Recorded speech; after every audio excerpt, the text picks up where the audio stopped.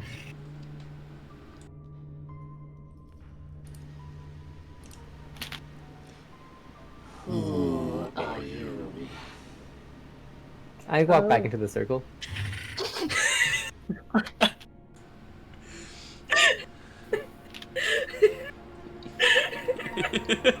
Guys!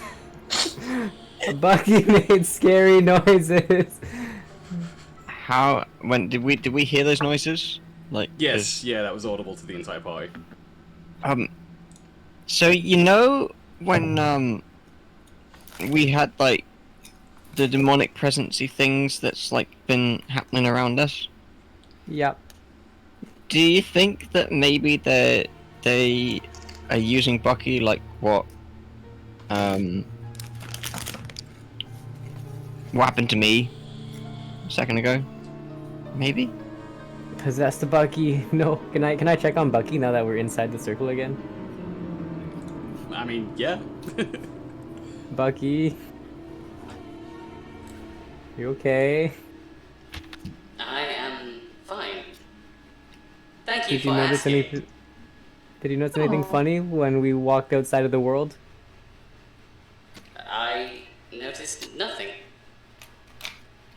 Okay, that's cool. I put Bucky back and give him some good berries once he's hidden. You'll find those good berries have vanished next time you check. Right, yeah, so let's get a move on then. Outside... Oh, sorry, M? Yeah, did evil Bucky sound like the voices in my head? Because Reaper wasn't working last time. No. It does not sound the same. Fuck! Really? Really. Oh, it was in my head. Am I hearing any more voices if I like really carefully? No. Oh. No, you're not. I thought. Do the rest of the party know at all about the voices in M's head? I think I mentioned something last time. I was like, we need to hurry because they're saying we need to kill them now. I think I did. Sorry. Okay. I think I came through. I've been burping so much. I'm sorry. Yeah, I think I've mentioned not saying that I have voices in my head, but that there's something. I don't think you've said But it I to asked anybody. Sorga if Sorga was hearing the voices. Yeah, but I don't think you've explicitly told the party that you were hearing things. How weird. I always share everything. So, okay. But it didn't sound like Bucky. No. Different Okay. voice. Okay. Gershon, as you walk around,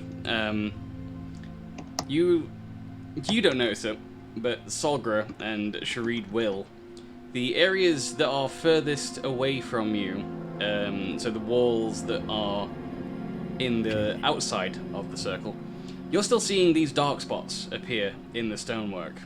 They're not just appearing in front of you anymore. They're actively moving.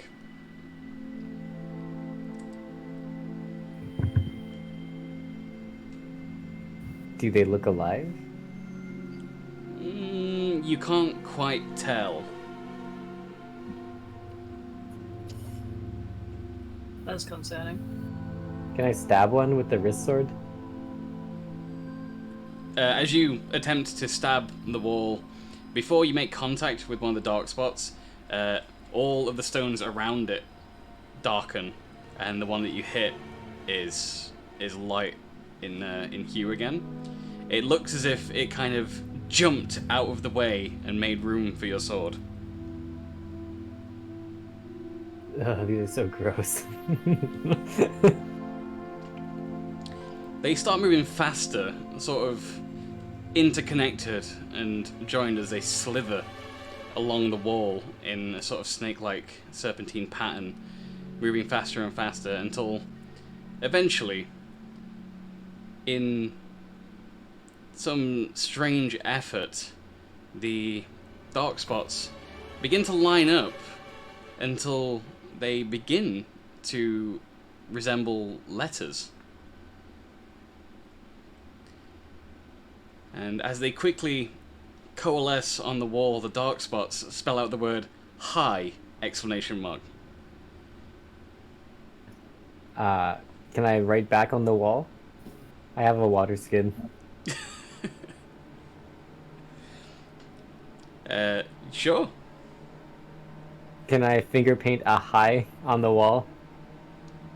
You can. You find that the dark spots that were moving give a wide berth now to the water that you've put on the wall, and very quickly written along the wall out of dark stone, doing its best to sort of bend around the bit where you've written. It says, "Please don't do that." I'm gonna just wipe off the water. To which the letters are arranged to say thank you. I have two theories. It's either some sort of spirit fucking with us, or it's Corporeus fucking with us. To which the wall writes back, "What's a Corporeus?" Corporeus spelt very wrong. That's definitely him. That's Caparius. We're coming for you. And lining up on the wall, the dark spots make what look like a confused emoji. I asked the wall, "Who are you? And what do you want with us?" And it takes some time as these spots on the wall move very quickly. You see scribbles of writing that begin and then are erased from the wall. They begin again and become erased. Until finally it says, "We are Legion."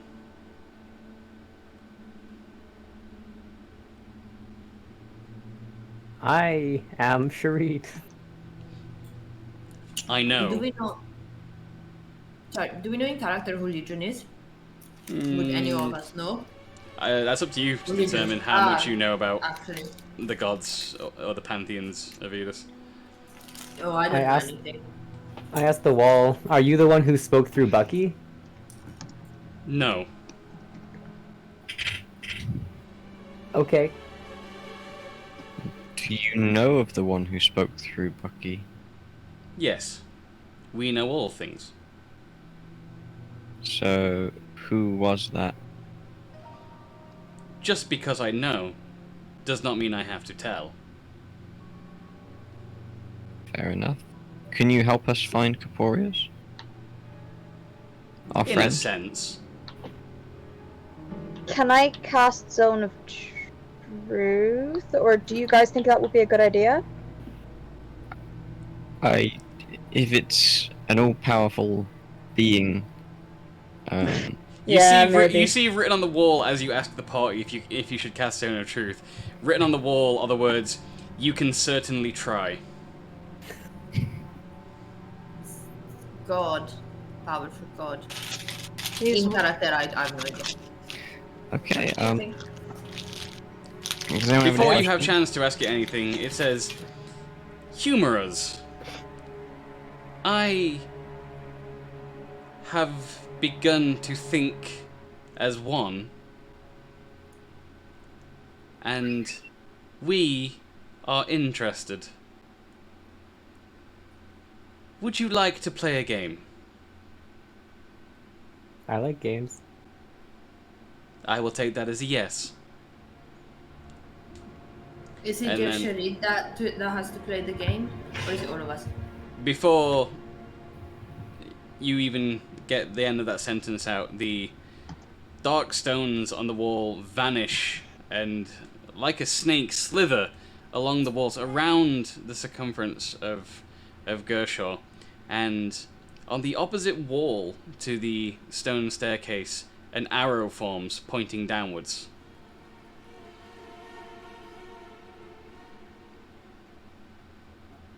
Okay, I'll walk to the arrow.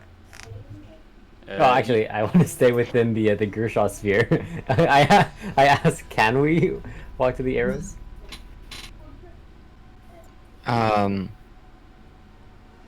We need to find Corporeus. I don't know whether it's a good idea to follow this thing when we don't know whose side it's on.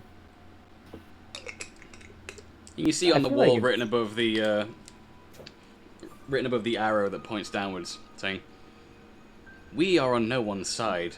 We are bored." I say, hi, board. I'm Dad. And you see a dead face emoji appear on the wall. I laugh to myself and say, got him. Alright, let's go, everybody. I'm gonna start walking towards the arrow. We've got no other leads, so let's just do this. So the arrow is on the opposite wall to the staircase. As you walk towards it, it is a stone wall. It appears to just be part of the prison until you get close enough that you're sort of this field around you begins to interact with the wall. As you step close to it, a doorway appears in the wall. I open the door. You see a staircase leading downwards.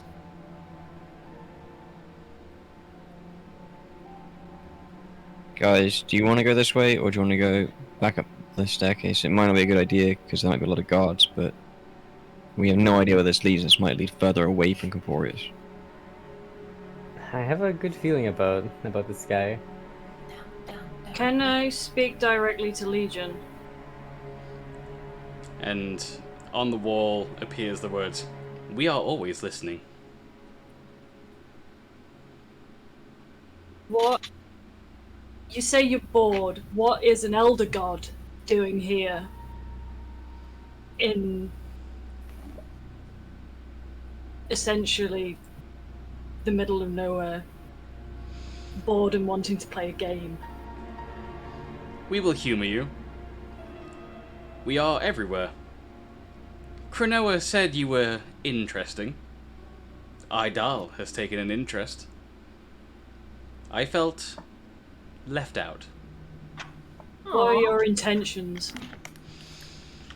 To watch. Can we get knowledge in return for entertaining you? Maybe. What's inside the Goodberry egg? Entertain me first. Will you help us save our friend if we entertain you? No. Will entertaining you help us save our friend? Who knows? I'm sold. Is this one of those you can't mess within the realms of another god situations? No, we can. We choose not to. More interesting that way. Oh. I'm just gonna You keep are the walking. first since the Order of the Sacred Flame to amuse us so. It would be terrible if you were to end so soon. Okay, well... Look, listen, lead us to our dragon friend and you get all the entertainment you want. It's gonna be funny watching us try to save him anyway. That is what we had hoped. Okay. Told you. Well, let's go then.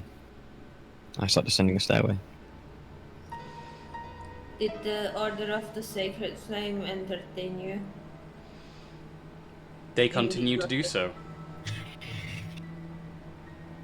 Well, we're funnier than they are. Jorn hasn't told you, has he?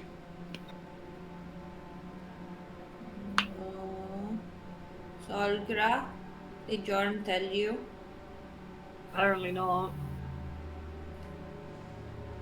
Sorry, Mr. Legion. That should be fun. And with that, you see the text on the walls around you vanish at once.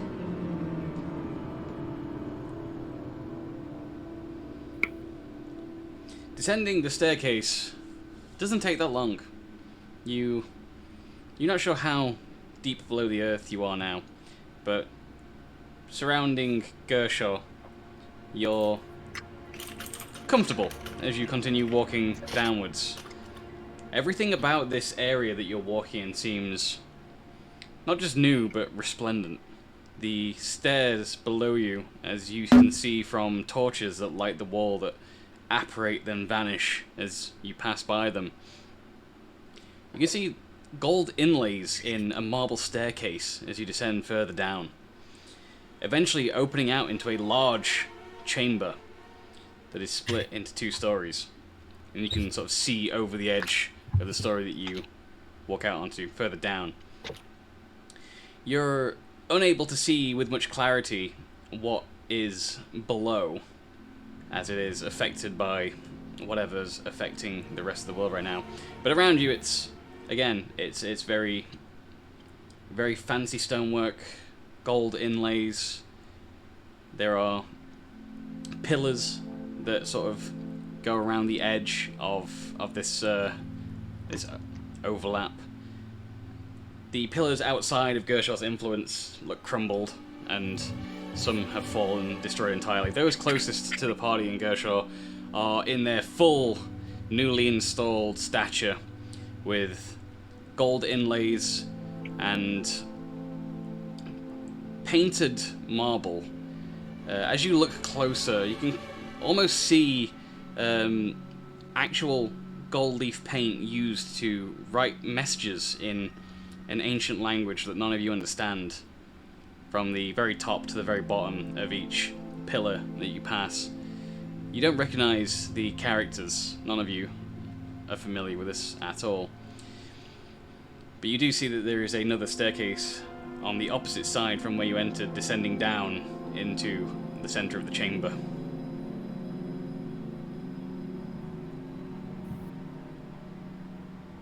Should we go to the stairs again? Well, we haven't really got much choice.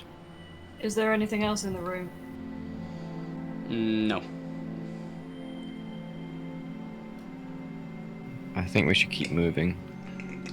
You can clearly tell from the way that it's laid out and crafted that this room has but a singular purpose, and whatever that purpose is resides at the very center, on the lowest level of this chamber. You can see outside of the circle of influence from Gershaw that there is nothing else here in terms of life forms. You are alone in this place. You don't fear this to be a Riss nest.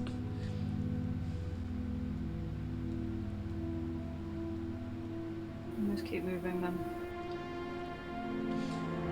As you descend down to the lowest level of this chamber, just outside of your vision, so just outside of this this circle of influence, you can see what appears to be broken metal that you can't quite identify at this distance. You're trying to get a look at what maybe this could have been prior to its breakage, but it's not terribly obvious at this distance. Are the pieces scattered, or are they relatively close together? Scattered, some close together, but the more you look at it from this distance, the more you can kind of begin to put together a guess that not all the pieces are here.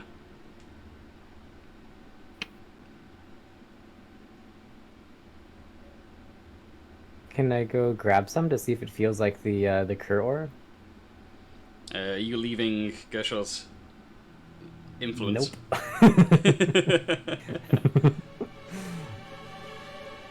It might be I'll worth do seeing it. whether. Oh, I'll do it. I'll go and get the metal. Alright, so as you pass out of the event horizon of Gershaw's influence, you feel incredibly cold, like a chill to your bones. It is far more comfortable and temperate within Gershaw's influence at this point. Whatever is going on with the world, as you step out of it, it feels cold. Your vision actually gets worse as you walk out of it. It's if you turn back to look at Gershaw and the party, they even seem dim within that circle of influence. But you, as an Eladrin, you have your dark vision, and that aids you in moving closer to these chunks of metal. And as you try to pick one up, it is impossibly heavy. But after your recent exposure to Kerr or being refined through the metal bars upstairs, there are some similarities.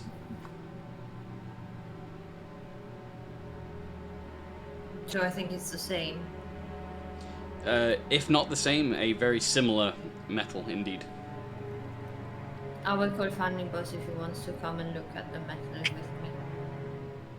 Okay. But it's nippy here. Bring a blanket. Maybe we should bring Gershaw over, just to see if anything happens in the middle. I was going to React say, to the influence. Yeah, try that. I mean, Because we might be able outside to of just pick it up. Gershaw's influence, by the way, M shouting back, it sounds warbled and distorted. I think Okay, we should go so- over there. I'm going to walk towards Yeah.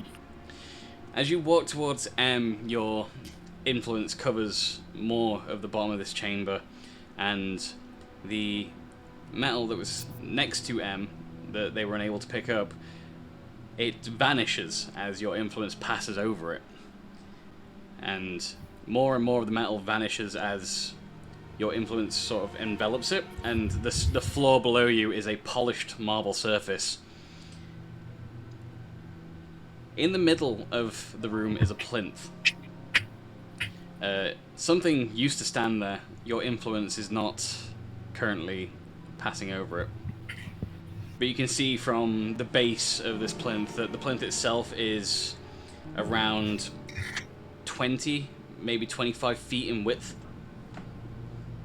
Okay. And I think all the metal on the floor probably went on top of that pedestal. It looks, I don't know if you could hear me, but it looks like the thing from the metal bars. I couldn't pick it up. It's heavy, sorry. But it looks like the same thing from the cell, if not similar. Shall we? Can you climb on top of that plinth and see if you can reveal anything with the aura? I can give it a go, but you guys are going to make sure you stand close so that you don't exit the aura. As you step towards the plinth, you can see that there are steps leading up it in front of you. The steps, again, following the same design as the rest of the room, marble with gold inlay. They look polished and newly installed. And as your influence crosses part of the plinth, nothing happens until you are almost directly on top of it, when your influence covers the entirety of that plinth, being just shorter than the 30-foot diameter that you are exuding in that aura energy. And as you finally step just on the last step, walking at the center, the vision of a metal ring appears in front of you, connected to the plinth. Its dimensions make a 25-foot diameter ring stood vertically on the plinth. Looking closer at it, you can see that the ring is made of what you think is Kuro. Fanny Boss, you see this ring, and you can immediately tell that not only is it made of Kerhor based on what you saw upstairs, but it consists of a variety of different metals to make its composition in various places around the ring. The thing that catches your attention immediately are the sigils that line this circle. Seem to be inlays made of mithril. I'll let the party know that as well. It's a pretty big ring.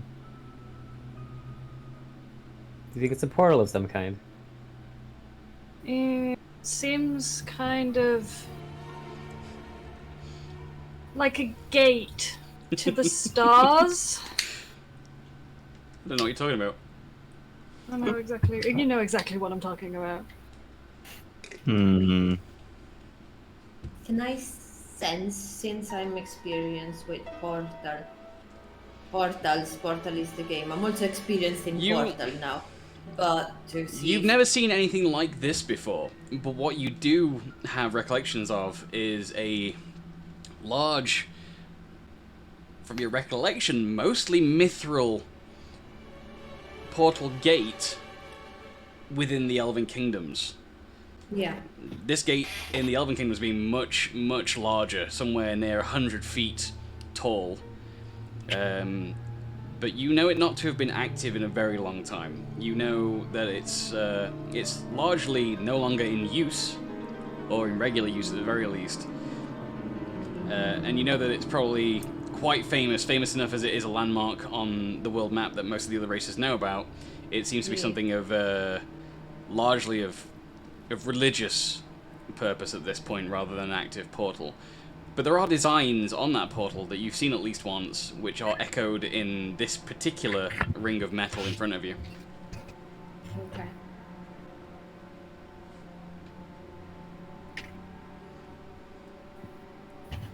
Do you have a feeling?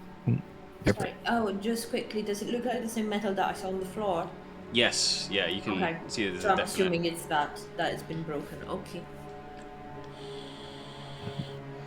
So, do you have a feeling that maybe they used this portal and then something came through which wasn't supposed to?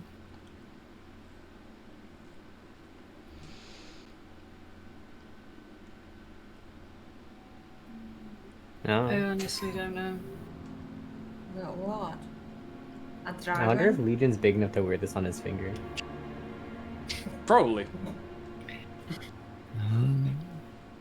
What does Legion want us to do? Does he want us to activate it? Does he want us to... I want to go Like, through where the is portal. I want to Legion? go Where's through he the portal. Let's fucked go off through the to? portal. Go through the portal. There is no active portal, it is just a ring. Can we walk through the ring? You step through the ring and you're just on the other side. In the ring. Can we of finger paint terror. the mithril? The inlays are flush to the metal, so while you can see it's a different metal, so it's mithril used for these sigils, it is a completely smooth and flat surface. Can I like squash a good berry against the portal to see if it's hungry? You squash a good bear against the pole and, well, against the ring, and nothing happens. Solgra, as you're sort of suspiciously walking around the plinth of this thing and getting a look at it, you spot something on the other side of the plinth, just by the opposite steps. Getting closer, you can see it's a tablet made of Kerhor. Does it say anything on it? It does, but you cannot read it. You see that some of the characters written on this tablet, not all but some, do bear a resemblance to the sigils on the ring itself.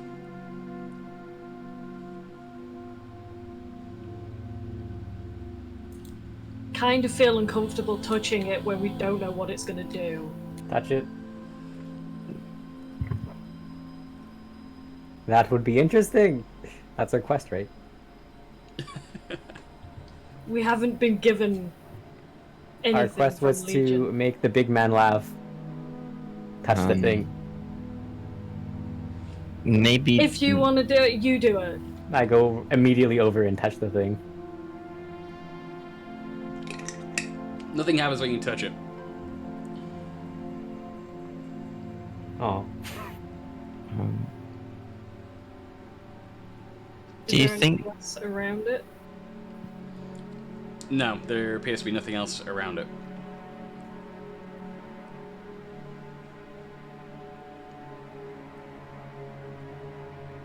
Do you think that maybe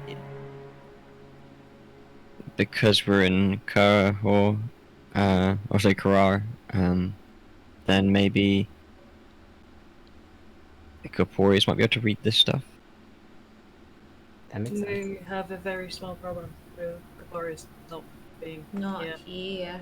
Is there anything in this book, like a translation guide or something? I don't know. Did you just touch it, or did you pick it up? What is what? No, the tablet. The tablet. Can we pick it up? Yeah, it's it looks to be about what would that be?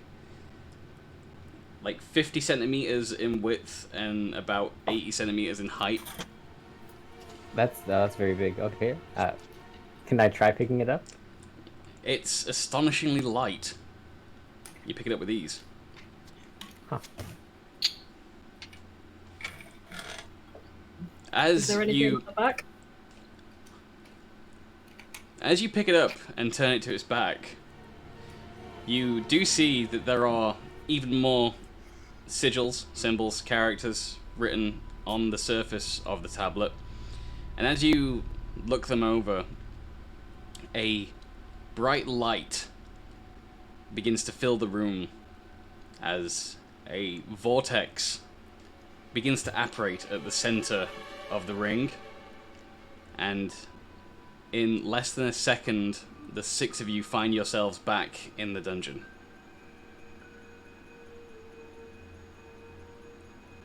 That was interesting. What dungeon with the cells? Yes. Oh no, are we in the cells? No, you're all stood within Gershel's influence in the dungeon. Oh, the guard's here. Sharid is still holding the tablet, and you are the only ones in this room. Along the far wall, you see the last of Legion's writings, as it says, "Well done. This should prove to be fun. We cannot wait to see how this ends. Good luck."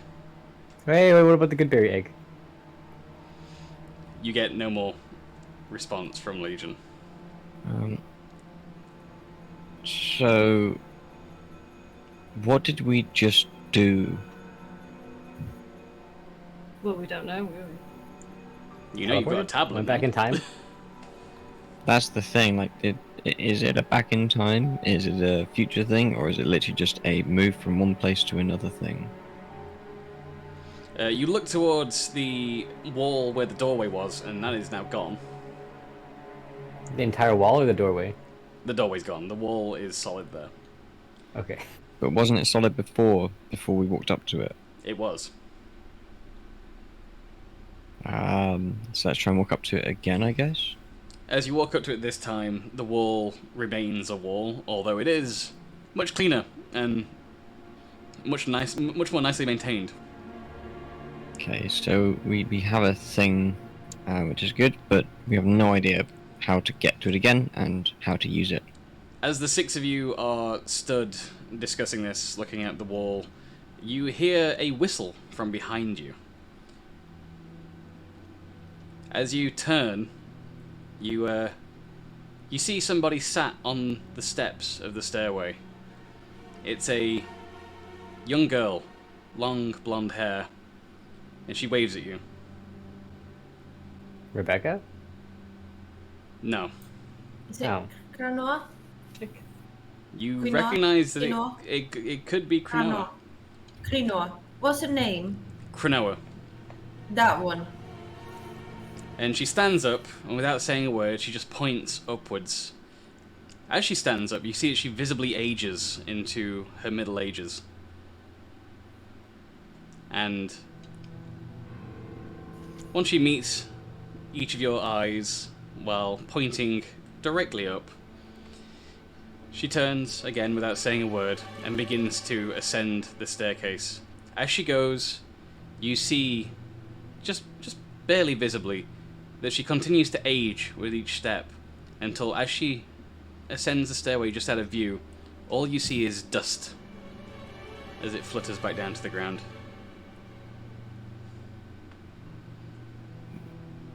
Does it just stay there?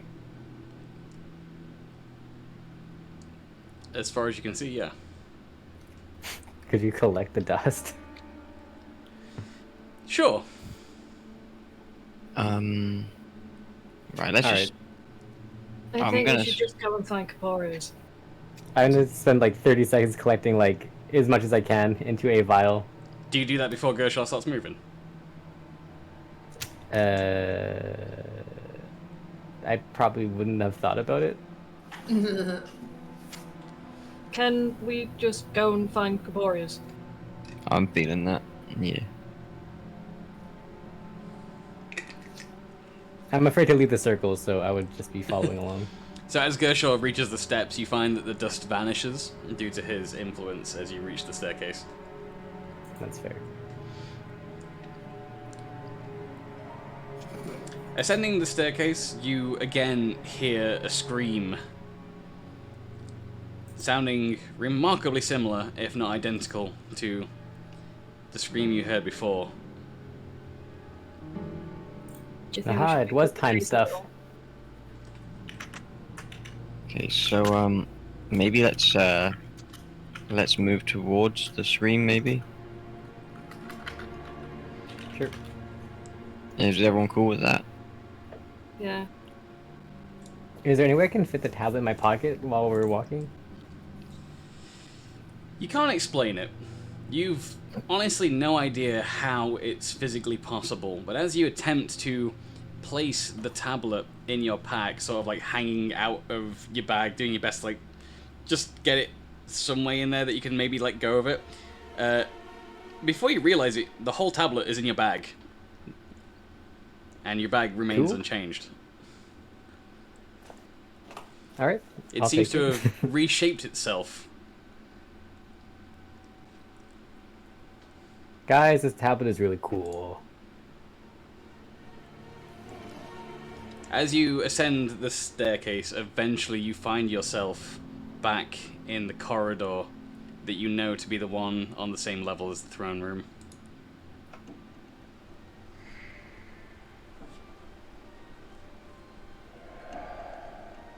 Can we take a break at some point soon? Because I really have to pee. Yeah, I was planning to hit the break soon. Sorry. No thank worries. you. Yeah. Let's head towards the throne room. We have no other leads, and we know Astoria is there at least.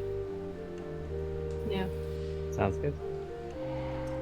As you move your way towards the throne room, stopping just short of the doorway, who wants to be the one to sort of poke their head around?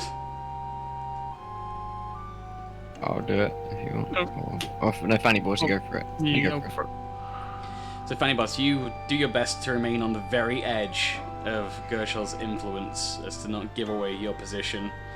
Being one of the shortest amongst the group, you sort of crouch down even lower and just poke your head around the edge of the doorway into the throne room. And you're able to see all the way to the back of the room. A few figures stand atop the dais at the very end of the room, flanking the throne on either side. You can't make out who these figures might be.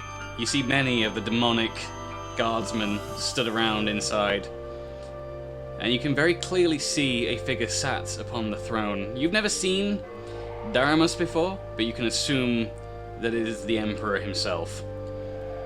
Stood before him on the slightly lower level, just down from the dais, is one Astoria, as she is being held tightly by two guards flanking her either side. You can't quite make out the words that are being exchanged between Astoria and her father. Okay. Well, quietly relay it to everyone else. Should we go break in? I was gonna say, do we go in all guns blazing, or do we find a way round to sneak in? Sneaking's not our forte, anyway. Speak for yourself. Which ones of you are facing towards the doorway? and which ones are facing away from it as you discuss this? I'm facing the doorway, I guess, because Okay, so as you face the doorway, and as you discuss your plans very quietly, you hear Astoria scream a blood-curdling scream, and those of you facing towards the doorway see a bright light emanate from the room and then die down again.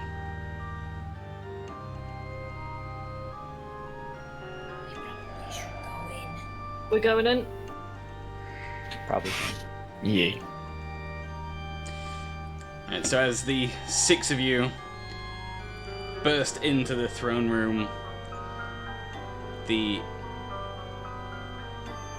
visage of Astoria shimmers and vanishes as the doors close behind you in the throne room. Daramus stands up from his throne and grins at the party. How nice of you to join me. And we will take a break on that note.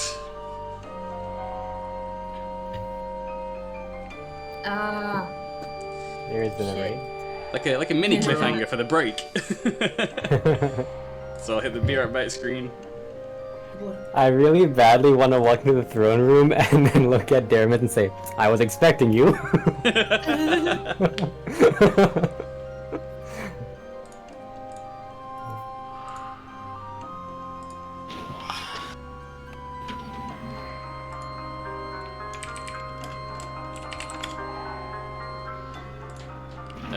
Okay, since we're doing the break now, Capo, do you recognize the music? You're muted, by the way. I do. I'm so excited. I put it in party chat. Very good choice. Alright, we are still audible to the audience, so, by the way guys, remember you can do the drop on the Be Right Back screen. I am going to be right back as I go and assault the delicious ice cream that Lindsay sent us. Thank you, Lindsay.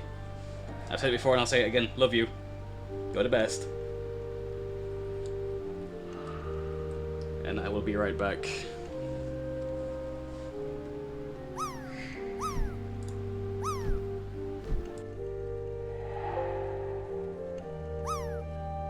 Seems like that leaves the fort just to me. Remember me? This is my voice. I know I've not been here for the last 2 hours, but I've been watching. I've been waiting. I'll have to get on with it. But I'm here.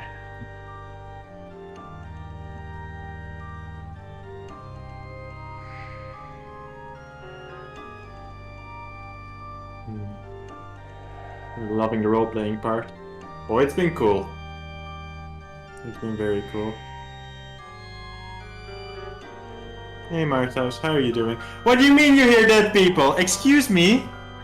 Excuse me, I am very much, well...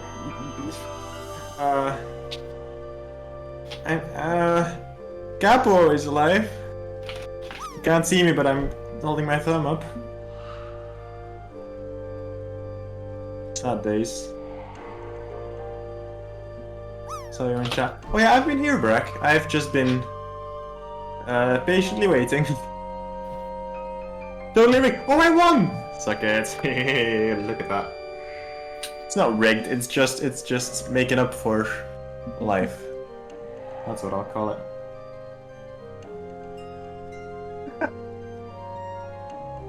Booly. Booly.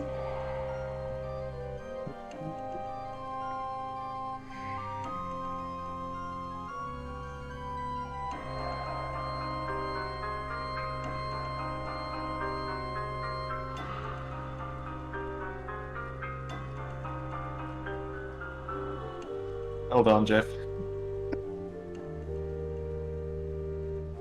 A valid attempt. Silver Rose Fall. Everyone's doing valid attempts. Just look at it. Our new DM Capo entertain us. Okay, everyone dies.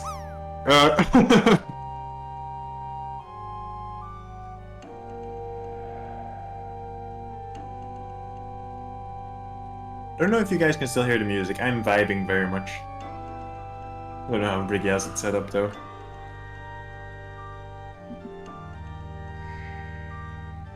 But yeah, what are we thinking so far? Are we enjoying the shenanigans?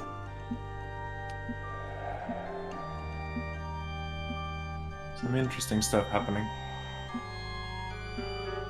First one shot, everybody dies. I'm thinking about it, Jeff. I'm thinking about it. That is killing everyone off at the earliest occasion. Kappa. Coffee, what is... No. Oh, yes. Oh, beautiful. Beautiful. It's from Breath of the Wild, Martos. It's the castle music. Hyrule Castle. Or some edit of it. Like a lo-fi edit, maybe. It's missing like the drums and stuff.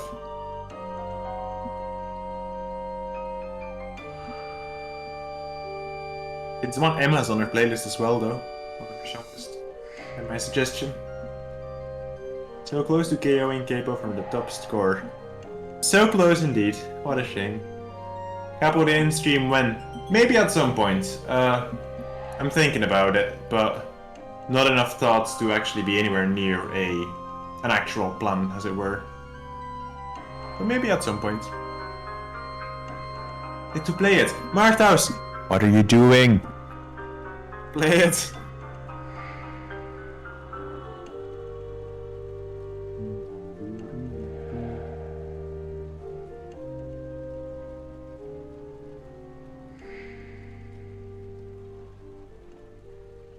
But yeah, that tune. I remember the first time I walked into Hyrule Castle, like that's one of the best Zelda tunes to me. And it's just epic and nothing else. It would be great. I agree. It would be fun.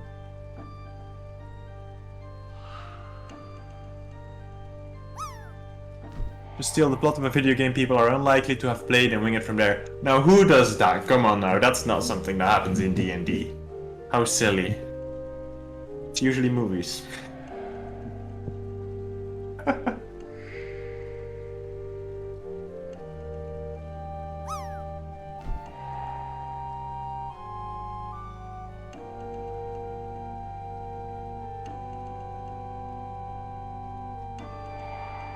We could do the animated depiction of the weekly recaps with Lego. That'd be cool. That would be cool. Might at some point. I've thought about making the Sneven in Lego. The problem is there's a dragon and a bird and all that, and that's not quite an easy thing to like make as little minifigures. Just use the Minecraft plots. You land in a world, there's trees. Good luck. I mean, if we can go obscure, you know. You're now in control of the metro system of Paris. Good luck. That could be a one-shot. Hey, Cactus. Hi. Sorry, I didn't mean to. Capo DM? Oh, we were just talking about random things. I'm filling the void while everyone is off to pee and eat and cry about the heat.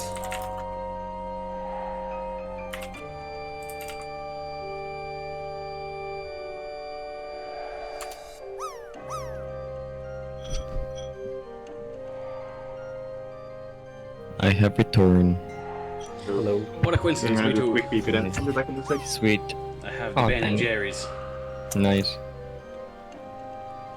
Lindsay got me the cookie dough.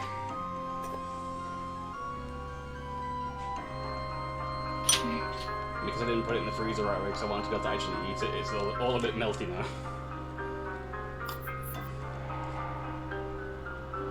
Melty brain, melty ice cream. There's no in between. You okay there, eh? I'm not coping well with the heat. It is very sucky. Yeah. Yeah, it's not It is going mega great. melty. How long do we have for break? How long do you need? Something's happened and I need to make a quick phone call. Nothing bad. I'll be 2 minutes. Yeah, Okay, we'll hang out. sorry. Yeah, no problem. We gonna go till midnight? Possibly. It really depends on how this next bit plays out. I just want to get back to Caporius being in the party again, so that Capo can play again, because I feel really bad. That's why I'm like, should we go? Should we go? Because it's like, oh man. No, I've got a list. This episode was way more planned than most, and we hit all the things in the list. I was like, we're gonna break at about 10, do all these things before break. When Em said that we're having a break, I literally had to tick off the last thing. So we're actually on schedule this episode. So it really depends on how this next bit plays out, because me and Cap have been planning this. Yeah. No. It seems that way. Like, that's the thing, like, it seems like that's exactly how it's going. Than usual. It does. Well, yeah, but at the same time, I'm also like, oh man, I really want to get Kappa back in the game, because I feel really bad he's just sitting there being like... God bless you. Briggy, could you check D&D memes for me, by the way? just a second. Oh man. But yeah, I'm sorry, Capo. I'm sorry. I'm trying to get you back in. Oh yeah, I didn't actually tell Capo that the plan was to like have the bits that we planned together happen after the break. Are you evil bastards? Yeah, I was setting, you knew that was. I was ready. Like we've entered the end game now. Are we talking Avengers Endgame or? Are we gonna say it? Is this the time where you hear the full Sneven? Us? Oh no, you're I think gonna my come god back is and now be like, Legion. Sneven, assemble. You've decided to worship the Watcher.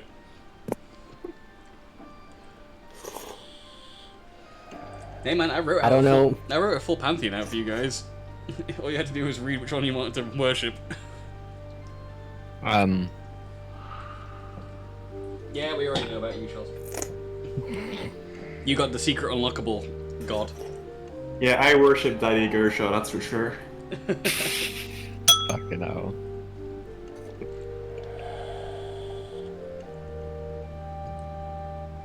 I'm pretty sure up until this point, Sharid only believed in memes, but now he believes in Legion as the personification of memes. Legion, in a sense, is our Twitch audience. For they are many. Amazing. And they are all watching. You go for it, Capo. I was just gonna say check your DMs before we start again. You know, Briggy, when you said I want to play a game, I was so worried that when Sharid was like, yeah, let's do it, that it was gonna be like everyone has to cut off their arm or something like that, you know, that kind of bullshit. Like, oh my god. Suddenly, Caporius is happy not to be there. Oh, Jesus. Huh? It's so dark.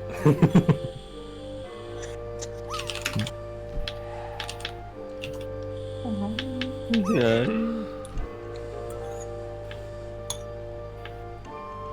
I didn't read chat. Did anybody figure out? Did anyone know what the song is? Some Zelda thing, right? What, this song? I said it while you guys were all being, to be honest, so... How did you actually respond to Martas asking what it was? Yeah. What track is it specifically? It's Hyrule Castle, but it's an edit. Or it's not the one when you walk in, there's something... Something different about just it. Hyrule Castle interior. Oh, that's it. Yeah, okay. I was thinking of the outside one with the drums and the... Yeah, the exterior makes track sense. is a different track, yeah. It is very I epic, picked this however. track for a very specific reason outside of you being a Zelda fan as well, which I'll let you know about later. Because musically it does something really cool. Okay. Like lore. Apart from set the mood like a motherfucker. You know what I mean? Not just that, but like goddamn. lore, like there's a really cool thing about the Hyrule Castle interior from Breath of the Wild that's got lore-related reasons to it, which is why I'm a fan. Does it have bits of the lullaby? Yeah, so the bits that have got Zelda's lullaby in it, there's a little like alarm or drone in the background of that bit if you listen out for it, and it's the exact same sound as the when you're on low hearts in Link to the Past. Oh, that's cool. But there's a reason for that. But yeah, I'll mention that later. I thought I recognized the music. I was like, I know this. What is it? You play the other version of this. Yeah, that's why I knew it. But it was in the background while we were like walking in the throne room and things. I was like, wait. Are we all good to go? Hey, are you alive? Is the heat destroyed A? No, I'm here. Sorry, I just need to go turn my light on. 1 sec. No problem.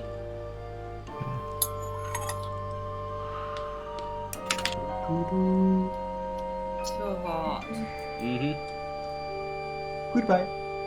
Bye.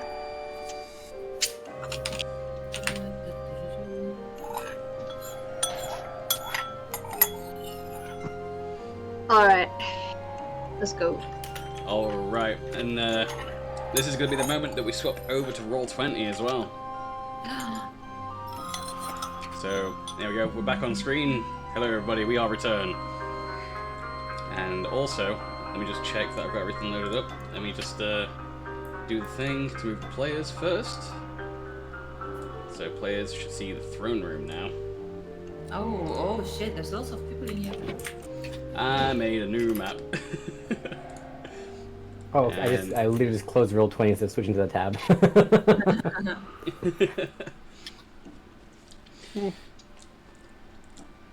Okay, so we pick up from where we left off before the break. The 6 of you enter the throne room. The doors close behind you, and Emperor Daramus Carolon stands from his throne and greets you as you enter. I've been expecting you. Hi! Because there! I fucked that one up, didn't I? Where the fuck is Caporius? That wretched son of mine. He is gone. Can you define gone? Because he's been gone from our party for a while. I see a black square on the map.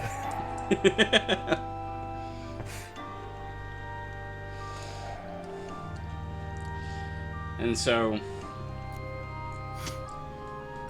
Daramus gestures at his guards around you, and he looks very, very smug. Even with Gershaw's radius around him, none of the guards within this room appear to be affected. In fact, the radius around Gershaw seems to have dissipated somewhat to no longer have an effect in this room. And Daramus says, "You are surrounded. Welcome to my home. I know someone who would be very, very happy to see you all as corpses." I hope that's not Caparius you're talking about. There's a long list of people who probably want to see us as corpses. You're gonna have to narrow it down. I think you might be talking about Idal. Yes, quite. Idal has gifted me with such a vast and powerful kingdom, loyal to the end. Though Caporius didn't see it that way. Neither did his sister. Hey, you know that Balor outside? One of my many servants. Yeah, was that a strong servant for you? Not particularly. Oh, okay. Yeah, that's cool. It was easy to deal with. Yeah. I expect no less from you, but how, pray tell, will you fare against the might of Tiamat herself?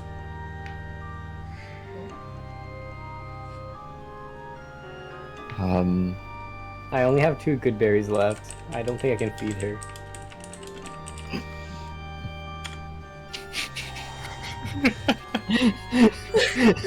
I like as you read about disappointment and just the biggest sense of pride of all time. I used them all on the way here.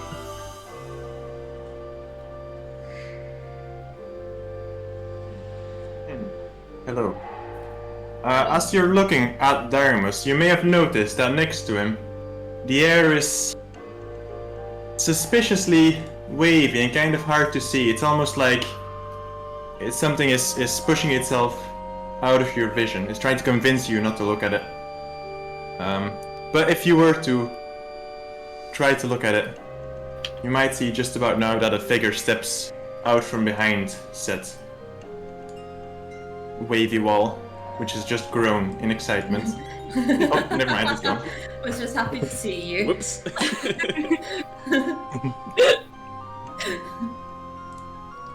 Hello. Is that you, Kapari? Is that Thratos again? What? It's too small, I can't see. Can we It write is. perception? It is indeed Birdman. It was all too easy to get you guys over here. I believe you're familiar with my trusted servant, Thratos, here.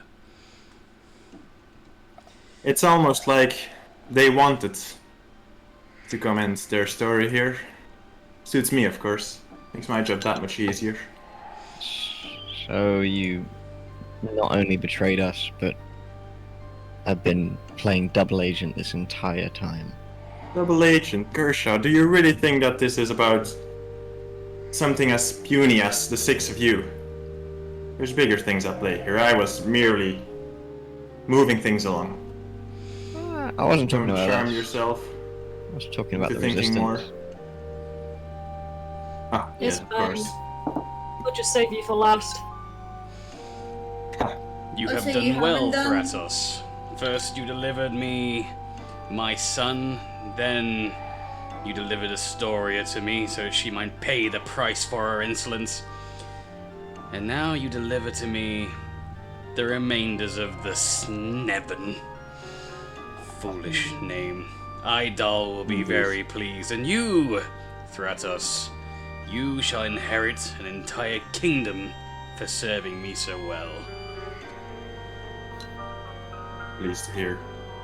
Has he done really well though? Because we were coming here anyways. So what has he really done? Nothing. We were coming here anyway. Kratos leans over to Daramus and he says, when you go for it, kill that one first. Noted. I hope you can do a better job than when you tried to lead us here. You're here, aren't you? Just because we were coming here anyway, Thratos.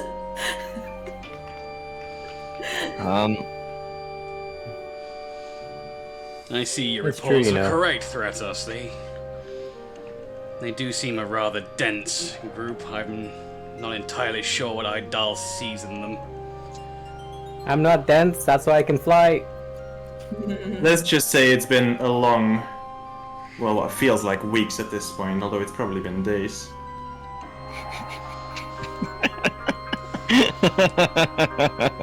And Daramus sits back down on his throne and leans idly as he casts a hand out towards the six of you. Thratos, go ahead, have your fun with them. I'm sure Idal won't mind if he receives their bodies dead or alive. I mean, if there were bodies, they would have to be dead. That's why there would be bodies. Like, you can't really have an alive body. Leans I know over these again. things. That 1 second. Can I high five Sharid? I reach across Oscar. High five. Daramus looks at Thratos and says, "Please, do me a favor and cast silence on them. I grow weary of hearing them prattle." Before you do that, can I just say one thing? I can't be I'm charmed. s- I cast silence. Before he says whatever he's gonna say. On Gersha. On On all of us. however many I can do It's it. I'll probably reach all of you. area of effect, so if you cast it on Oh. Solgra, it would cover everybody. I shall Do do we have so. to do a saving throw, or does it just work?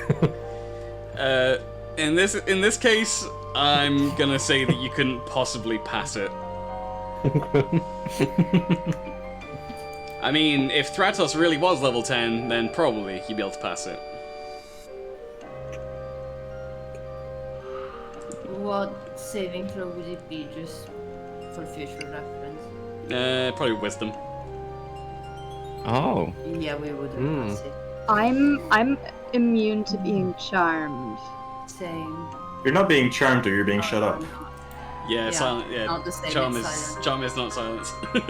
Although in this case, I mean, being silent is kind of charming. For them, yes. True. It's true. And Daramus again turns to Thratos. Very good. Now, I believe it's time we invited our guest of honor to deal with these interlopers. Idal, I have done what you asked of me. They are here in this place of power.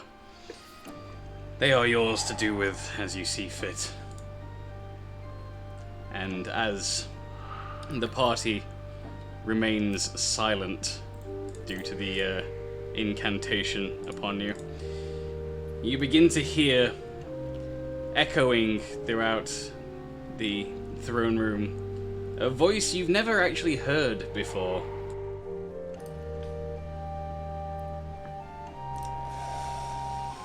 Damaris, you've done well. These weak and pitiful creatures have been a thorn in my side for too long. And that one, Gershaw, was it? Sickens me. Hi. Oh, I This can't. whole time while he's talking, can I have put the wrist head on my hand and like mime it's talking? Before this night is over, blood of my blood, you will cease to exist, and I will make right this prophecy.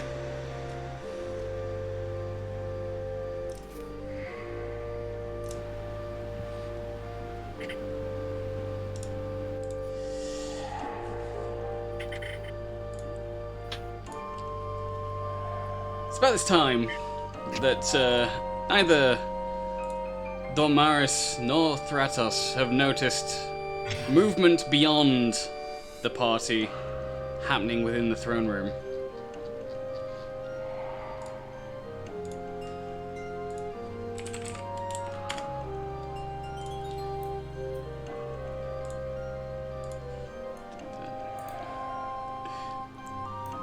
So many tabs. The suspense.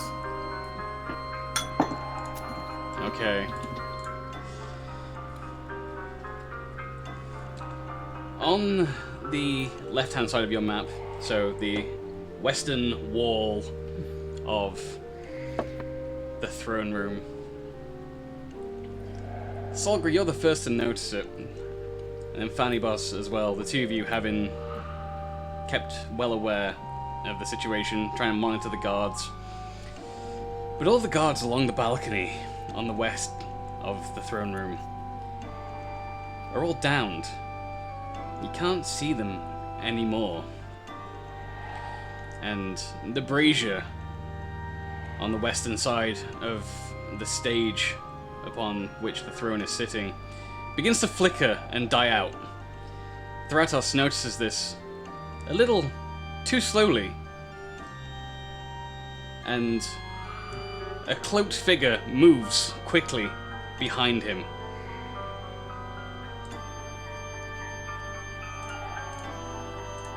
Sirenscape, where are you?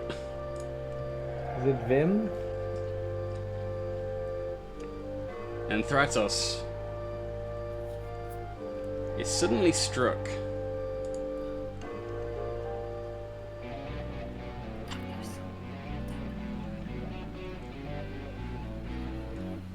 under the voice of Idal as he speaks. A resonant magic grows in volume as an eldritch blast skewers Thratos through the chest.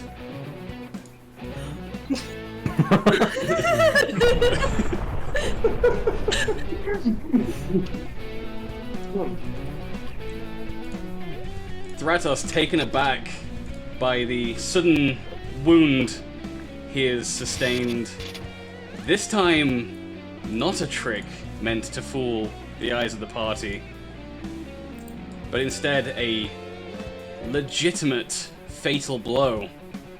Thratos falls to his knees and collapses on the ground. Behind him, revealed now to the party, pulling back his hood, is Corporius Carolon. Hello. Mrs. Me?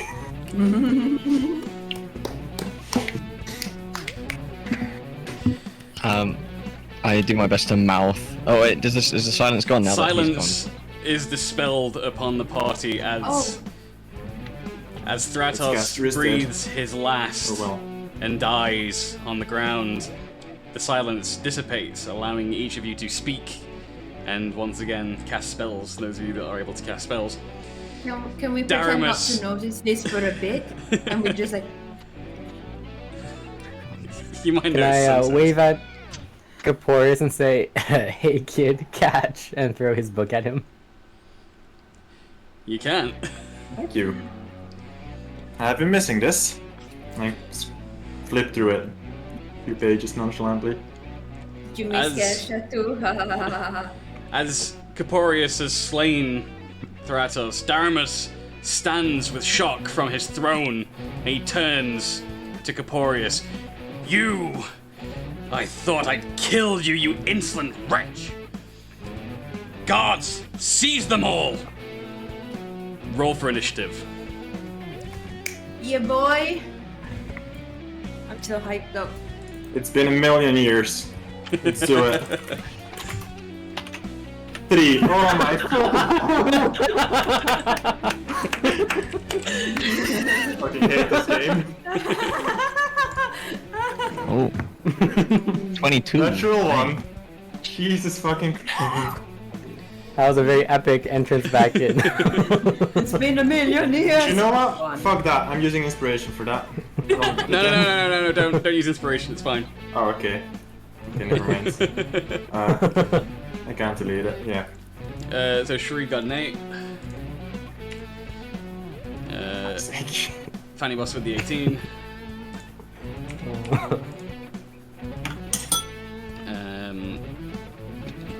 Gersha with the 22. Clearly that godly essence.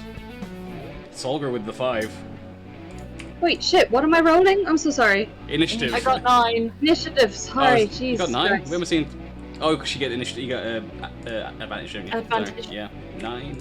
M with the 13. And Oscar with the 17. No, that's Corporius when you're. That looks like a 20. 20. Oscar got 20. Why does it say total 17? Oh, that's Corporius got 17. Oh, why did you roll again? He tried. Lightning fingers, boy!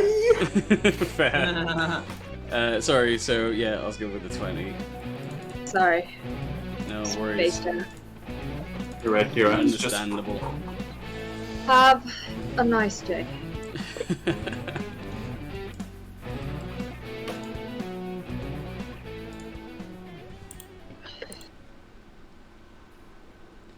Okay, so that brings us to the fight, and Corporius, you are going first. Oh, yay! Blood initiative! I love this, okay. Let me just consult my spell list, and I will... Yeah, I'm gonna Eldritch Blast. Big Greeks! I'm just gonna start shooting shit at the guards closest to me and work my way down until they fall down. I, at current moment, have 2 hits per blast. So I'm just getting I'm gonna roll for the first one. You took down. Alright. 12 for the first one. Is that the one directly to below you? Yeah. Yep, that's gonna hit.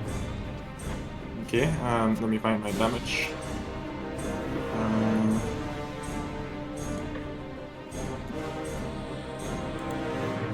Gonna be 12 force damage. Alright.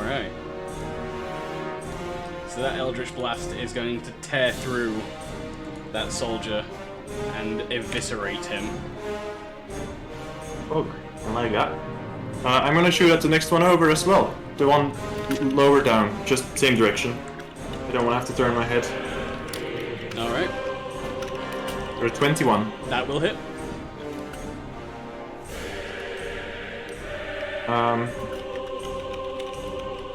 For 6 force damage.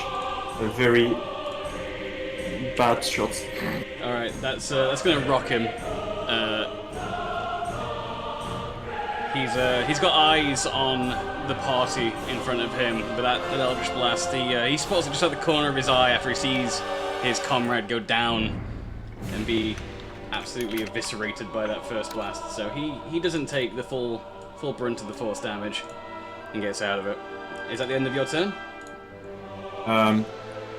God, I haven't done this in weeks. Hang on. I think so. I'm pretty sure. Let me just double check. Actually, yes, it is. Yes. Alright, so that brings us down to Gershaw, you're up next. Alright.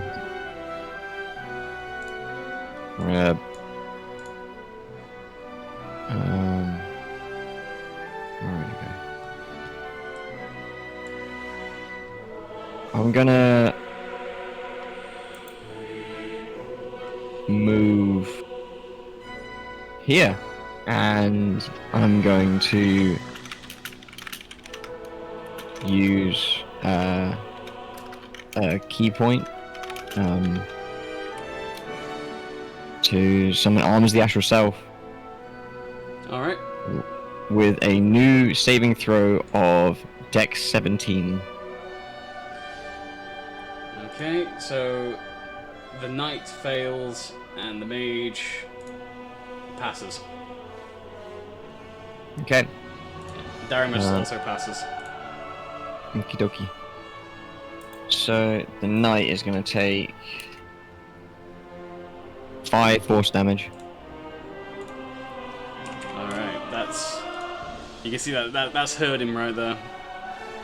He wasn't expecting it. Those arms just appear, the sort of aura exuding from you grows just a little bit. It's no longer this giant radius around you, but you are effectively glowing with this green aura now.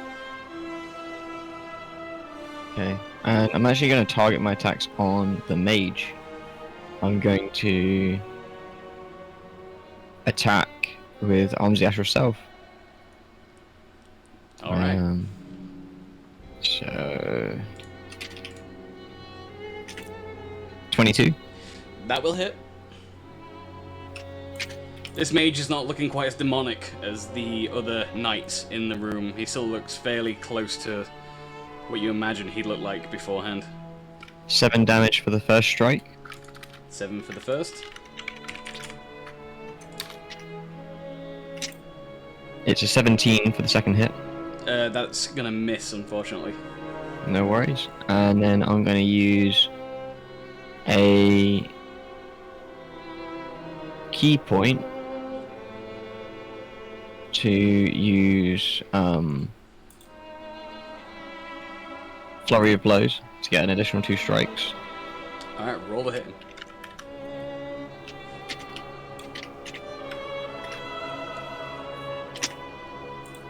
Critical. What's your maximum damage? Max damage is 1d6 plus 16 in this case, could be 11 in total, so... I think 16. Or 17 technically. Alright, so that's... You're gonna punch right through his chest cavity.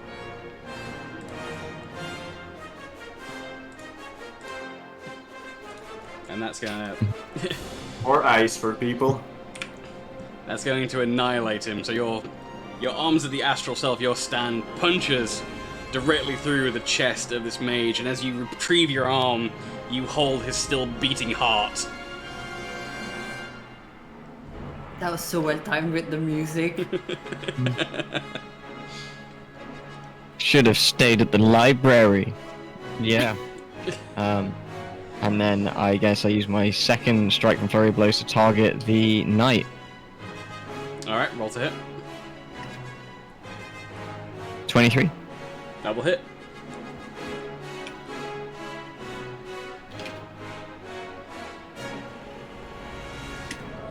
And 7 damage. And if that doesn't kill him, I'd also like to use... No, that kills him. Oh, okay. That kills people, Gershaw. Okay. Carl!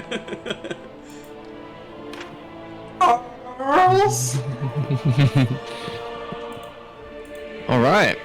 Yeah, I guess I end my turn with multiple kills in the same turn for once in the entire fucking campaign.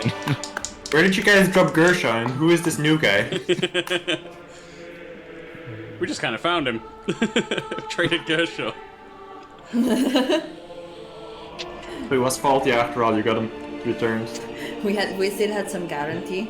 That's going to bring us down to Warranty, Oscar. so- Oscar, it is your turn now. Hello. I would like to move the first, but first I would like to turn down Sirenscape. Holy Jesus. Okay. Bonus points for anyone that knows No. what this is from. Don't, but I'm enjoying it. I'm enjoying it, but no, I don't know. Alright. I would like to move, 1, 2. Doesn't really make that much of a difference, actually. I think I'm actually okay. Okay, and I would like to do Le Banquet of one of the smaller dudes, the guy to my right there.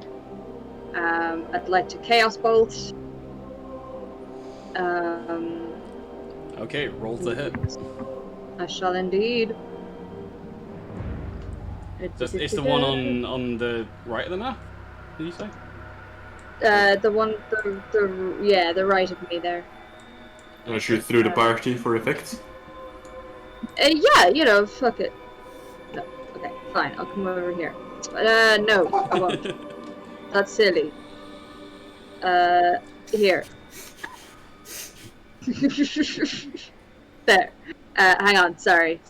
I'm fine. Everything's fine. Yes, 22. That will hit. Yeah. Plus 46. Hang on. Check that. And yes. What's the damage? The 22. 22 down. Holy crap. And both my d8s were the same, which means it bounces. How far does it bounce? It can bounce onto. I'll check that. Hang on. Fuck. Hang on. I've messed it up. The bouncy bounce. Within 30 feet. So you can get either of those two on the floor up. Yep. Which one will I go for? I'll go for the one on the furthest right there. Alright. So, before you roll for the other one for it to bounce, tell me how you, what damage type? Oh shit. Well, I only get the one choice there, don't I? What's for? It's force.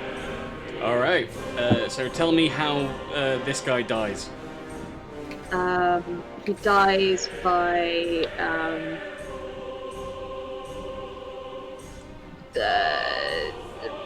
he falls over. He's testing gravity.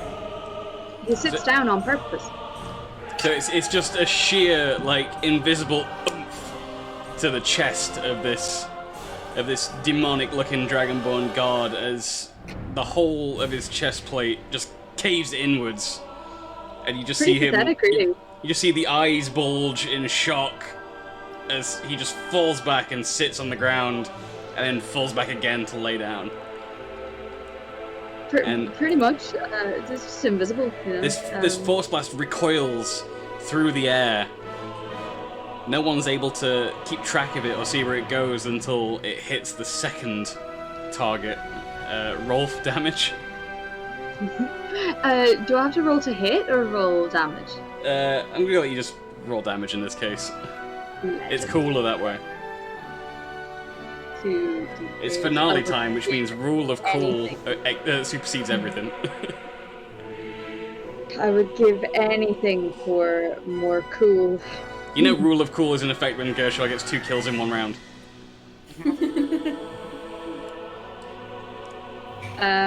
Okay, that's 23.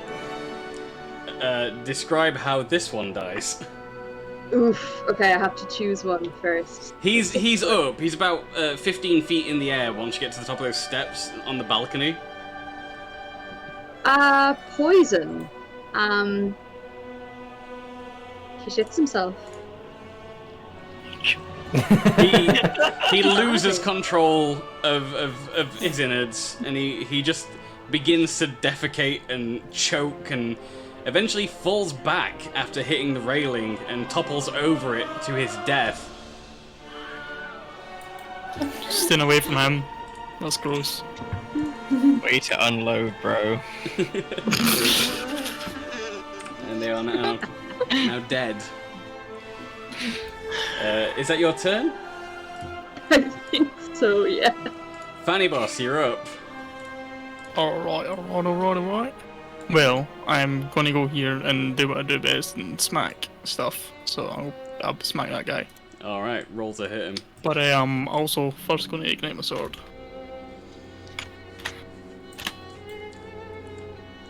The flame tongue erupts into flame, and it's slightly more powerful than you remember it being. Not quite to the same degree when you were in the influence of Gershol while you were in the dungeon, but it does seem to have gained a small amount of power since you last used it in combat. I don't know. Off note, does that do more damage? Or... What is it currently? Is it +1? Is it a +1 for sword? the what do you mean? +1. Yeah, if it's +1, then it means all your stats are increased. Well, all the rolls for it are increased by 1, like the to hit. In this case, you will find I'll have to go in and edit your character sheet later because I forgot to do it now. Yeah. But it'll act as a +2, so whatever you're rolling, just mentally add 1. Okay, gotcha. So do this now, so you add 1 to that. Yeah, so roll to hit. Shit, critical. Nice. I'm gonna hit first. Roll, and it's gonna be 2d6. That's 5. 12 for the first one. And I'm gonna do my damage for the fire. And it's just 2d6. Alright, so describe to me how this towering demonic knight with a flaming halberd dies. I just run at him and chop his head off. It's a clean decapitation, despite its huge stature over you as being not just a dragonborn, but also demonically enhanced to make him taller. You show off the acrobatics that Fanny Boss is known for by being able to leap into the air, ignite the flame tongue, and cut its head clean off, severing the spinal cord as the body topples to the ground. Only once you've landed on the ground and the body has completely toppled to the floor does blood spew from the open neck, and the head rolls away. I also get very excited and shout volcano. It makes it sound like your special move. Am I allowed to use a reaction at this time to revive the guy that Fanny Boss just... Oh my god.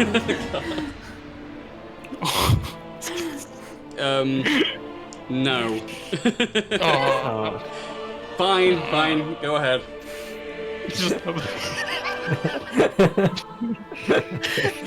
Your reaction will count as... Actually, no, can you do a reaction? Because it hasn't been your turn. Yeah, this is not a reaction whenever spell, something but dies in range of me, it revives as a zombie 1 HP. that's gonna use your turn if you do it that way. No, it's a reaction. I don't want to. I don't want it. We haven't even gotten to your turn in the initiative order yet.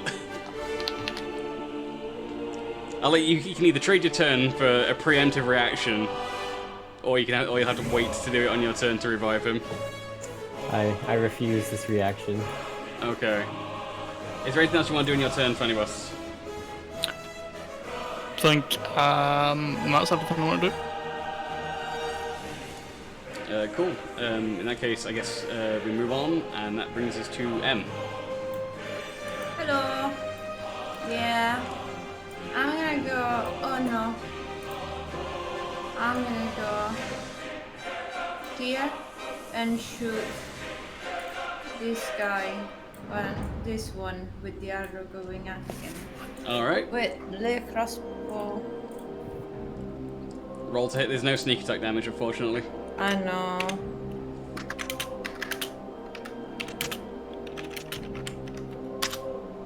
$14. That's gonna hit.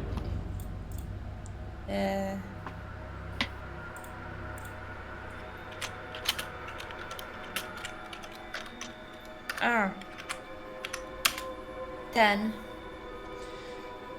Describe to me how he dies. I would like my crossbow bolt, since it's like slightly diagonal to me, to go in one ear and go out the other one. It happens exactly like that, just shunk, straight through the head. The bolt manages to lodge itself in the stonework on the other side of the Dragonborn as it goes through. Oh, for moth. Yes, sorry. The knight again falls to his knees and collapses dead on the ground as blood pools out of his head along with brain matter. Yay, I like it. And I'm gonna use my bonus action to attack this one. Okay, roll to hit. 16. That will hit. Watch me roll a 1. 10. And how does this one die? Same. So what actually happens is you run. Can I do it at the same time? Yeah, you run down. You run down this embroidered carpet, and as you sort of slide along the floor, you pull both crossbows out and fire in both directions, nailing both of these Dragonborn simultaneously through the head on either side as they both fall in unison and die. Aye, that's cool. I like it. Thank you. And that's me. All right, and that brings us to Solgra. Your turn. Okay, right, I am gonna dash straight down the middle to this guy. All right. And then I'm going to use my bonus action to frenzy to hit him. Roll to hit.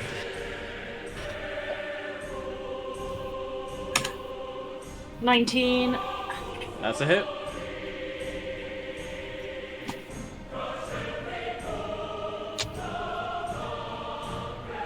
$8. Alright, 8's not gonna kill him, unfortunately. But you do shoulder barge him against the closed doors before swinging the hammer at him. He's just aware enough to block, just a little bit.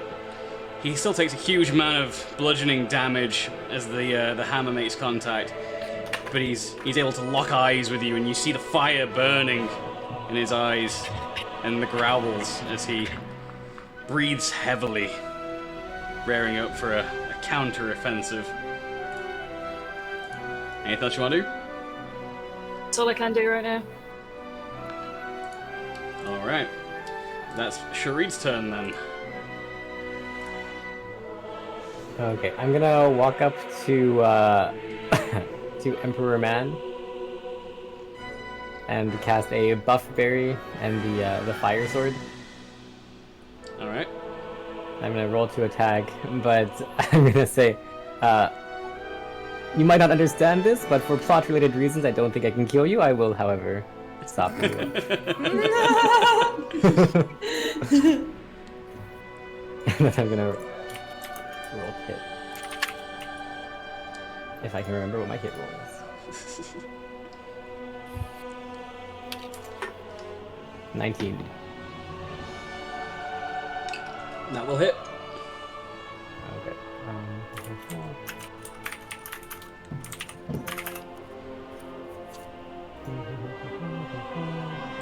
Sorry, there's a lot of numbers calculating in a second.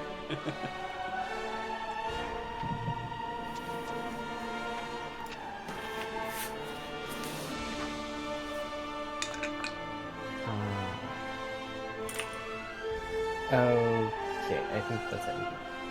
Yes. Okay, it does 18 damage. 7 of that damage is fire. If that matters. It does, because he's a dragonborn. Okay. Hey Kappa, you want to remind them about the fire resistance? Gold dragons, fire no good. So it's 11 normal damage, 7 fire damage, so that's 14 total then. Okay. And then I'm gonna use my bonus action to do a monk thing and slap him again. Roll to hit. 18. Not gonna hit.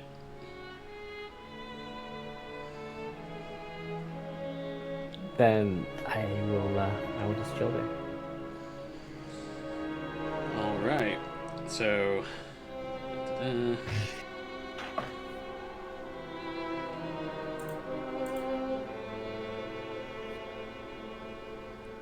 bear with me as I get this loaded that I need.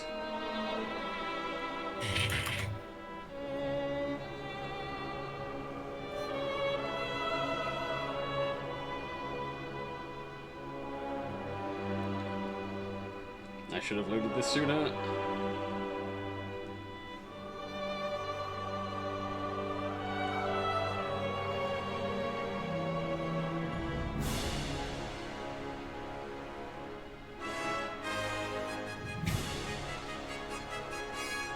Why is this not working anymore?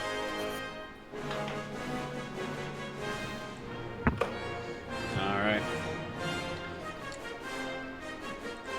So, Sharid, you have attempted to attack and wound Daramus. Daramus stands from his throne and holds out his arms as fire wreathes his shoulders all the way up to each hand, and in a deep and demonic voice he begins to say the words, Allah, Ark, Keef. and as he finishes speaking the last word, you and Gershaw both are thrown away from Daramus, and Caporius, you are thrown further into the corner away from him. The blood spilled in the throne room from the guards now all begins to coalesce into a single area that begins to spark and flame, spinning on the ground in a circle,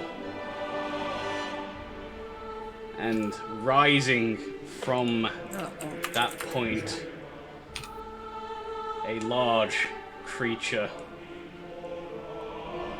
stands in the throne room.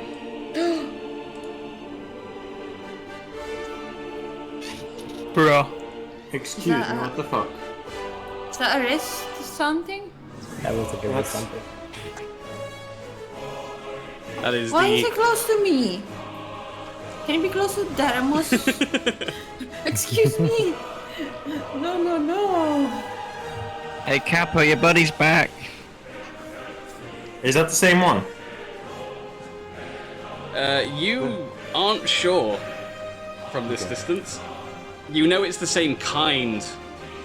Sure. It looks like it does look very much like a Rhys Githblar, which you know to be the unholy spawn of a gith infected by a wrist grub. Oh. Is this the Beanomorph, Briggy? Did we call this one the Beanomorph? Did we? I don't remember.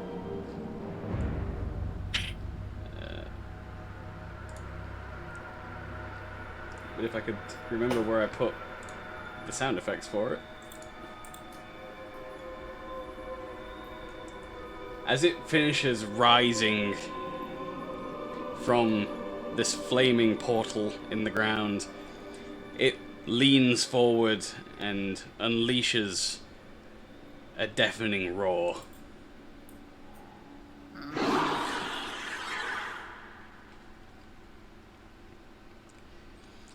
And Daramus looks on and begins to laugh maniacally. Unable to stop, he just continues laughing as his eyes widen and he gazes upon this creature,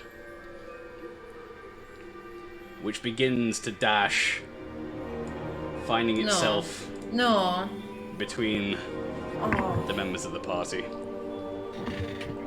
Oh. And Caporius, it's your turn. Okay, now, okay. While you decide what you're doing, I will remember to very quickly change your name.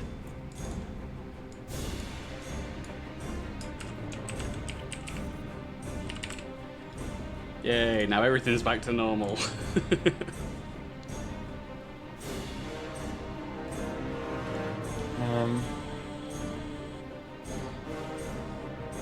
I am gonna cast the Guardian of Fate right next to the rest.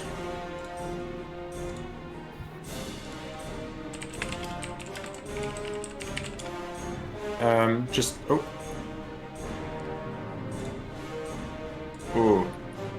belay that order, sir.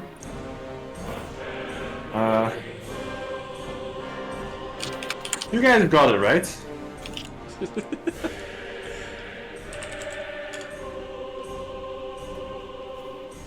Yeah, you guys have got it. There's 6 of you. I'll take that silence as agreement. I'm gonna instead... Where am I? Work my way back to the throne. And, I am going to... attempt to shoot a point blank. No, that will give me this advantage. I'll take a step back. I'm gonna shoot a guiding bolt into this man's ear face. Your dad?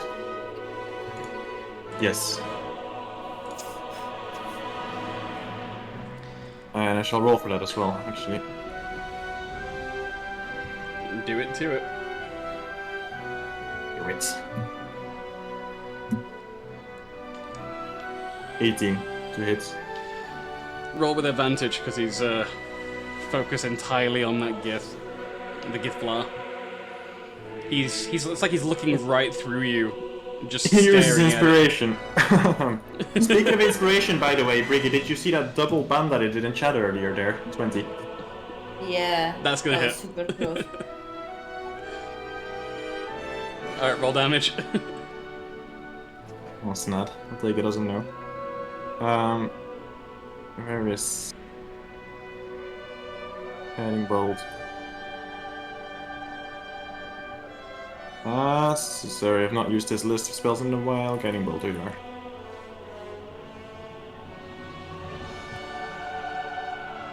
$31 radiant damage. 31.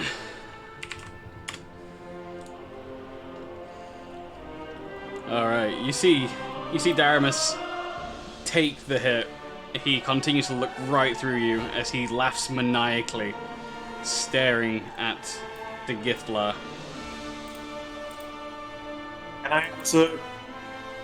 Bonus action, reaction, whatever, or interaction. Can I wave in front of his eyes and see if there's any movement, any notice of that?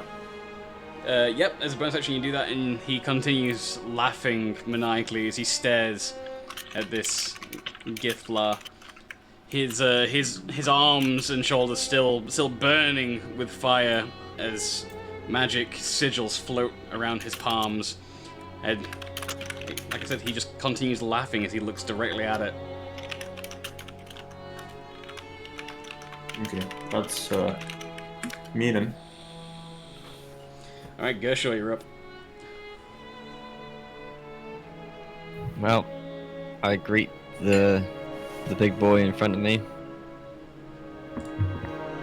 and proceed to start whacking it. All right. Phrasing.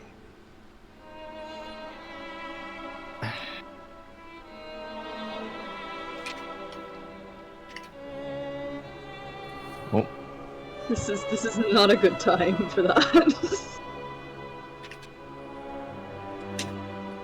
18. That will not hit. I'll go for my second attack. Roll to hit.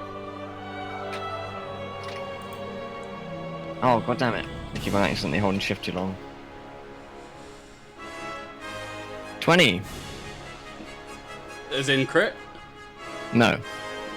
A 20 will hit. Cool.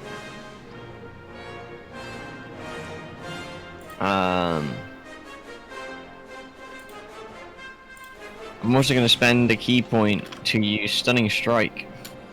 Ooh. And that's 11 damage as well. 11 damage.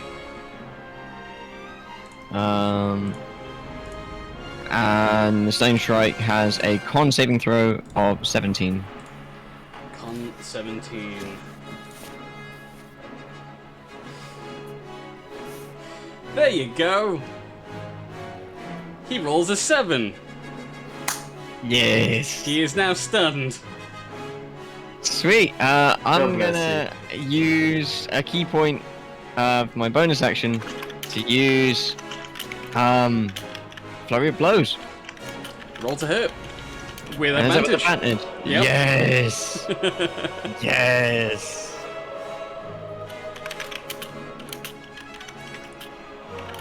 16 even with that, but I get another attack, so. Alright, roll to hit again.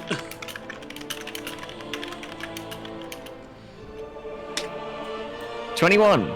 That will hit.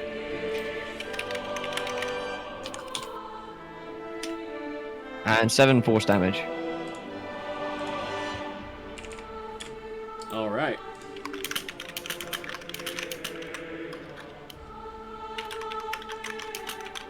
Anything else you want to do in your turn?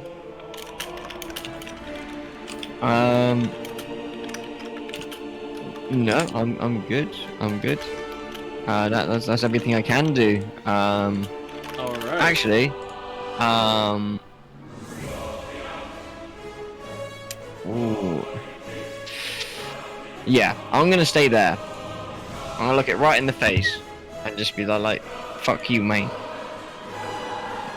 And that'd be it. Alright, and that's Oscar's turn. Hi, I would like to I would like to say hello to the big boy, and I would like to cast Phantasmal Killer. Ooh, how do you cast that? Do you have to roll to hit, or is it a saving throw? It is a saving throw. It's Wisdom 15, and it's a saving throw at the end of each of its turns for Right, 1 you're minute. gonna have to remind me of that then. So Wisdom saving throw 15, yeah? Yeah. With disadvantage because he's stunned. And he fails. 4d10. Hang on. Psychic damage. What's it called? Phantasmal Killer. I'm doing a quick check on Sirenscape, see if there's already a... 23.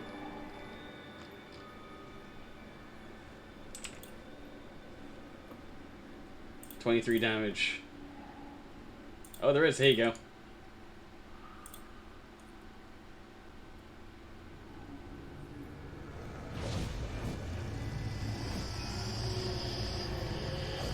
How many turns is 1 minute? 10 turns. 10. Nice. Okay, cool. Alright, so that was how much damage, sorry? 23. Minus 23. Okay. Is that your turn? I would like to give inspiration to Sharid. Alrighty. So that then will bring us to Fanny Boss.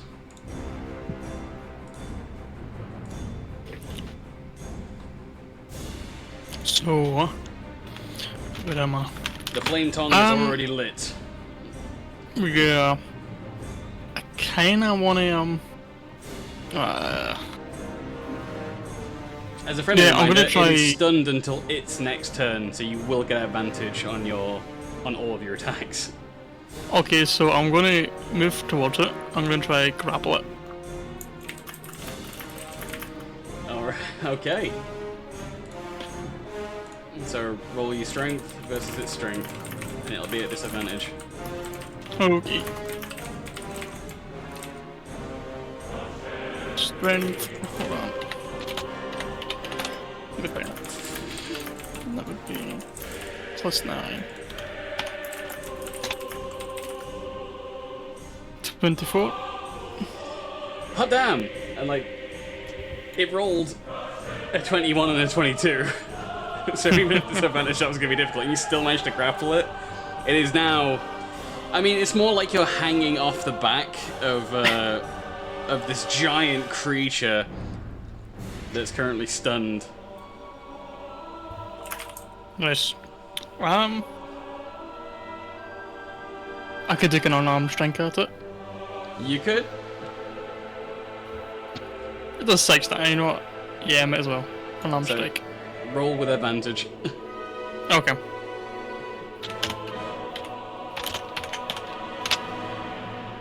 Try 5. It's fine. Unless, hold on. I could try if there's an advantage. yeah, you could try to get that ult. Just in that case. crit. Nah. Alright, so that's 6 damage? Yeah, 6. 6 damage, and you are currently grappling it. Yes. Is that everything for your turn? I just want to point out that, like, you know, strategically, I thought you were going to try hitting it twice with the flame sword, considering the flame sword does double damage to Riss. But that was still pretty cool. So now you're grappling that, and that's going to bring us down to M's turn. Yes. I am going to, shoot the big guy with one of the crossbows. Alright. Rolls a hit with advantage, for he's grappled and stunned. Yeah. And there's people nearby, so technically, I could get a sneak attack, even if I'm very close to it. You could. Wait, which ones of you are currently wearing the cloaks? Me. I am not wearing the cloaks. Is Sharid not wearing the cloak? I am wearing it. You do have a cloak? Yep.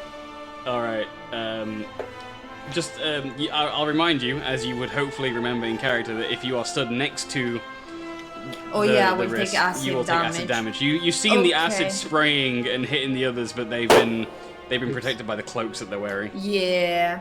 Okay, well, I will take my bonus action before my main action, and as a bonus action, I can disengage. So no, you can just move away from it with your movement. It's stunned and grappled. It can't attack you. Oh, so I can get 2 actions? Yeah. Oh, you can just move away from it as normal. That is very much fine, and that is not how I move. But that's... Em is just going, I'm gonna go there.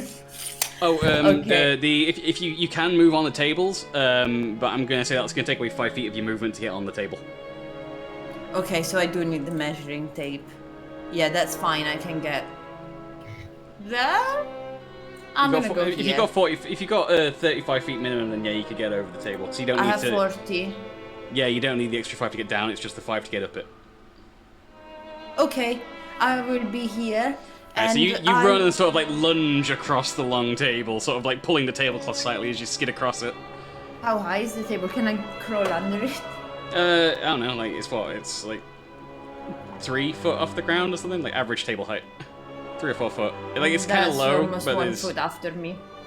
Yeah, you could just, you know, you're acrobatic. You could leap and dive across, sliding across it like, as if it was the bonnet of a cop car and you were in, like, an 80s action movie. Yeah. Yeah. So I'm gonna shoot with the first crossbow. Alright. 28. That will hit.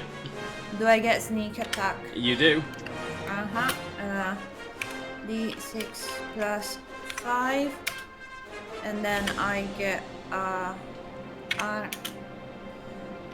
5d6 of sneak attack, 16. So that is 8 plus 16. 24.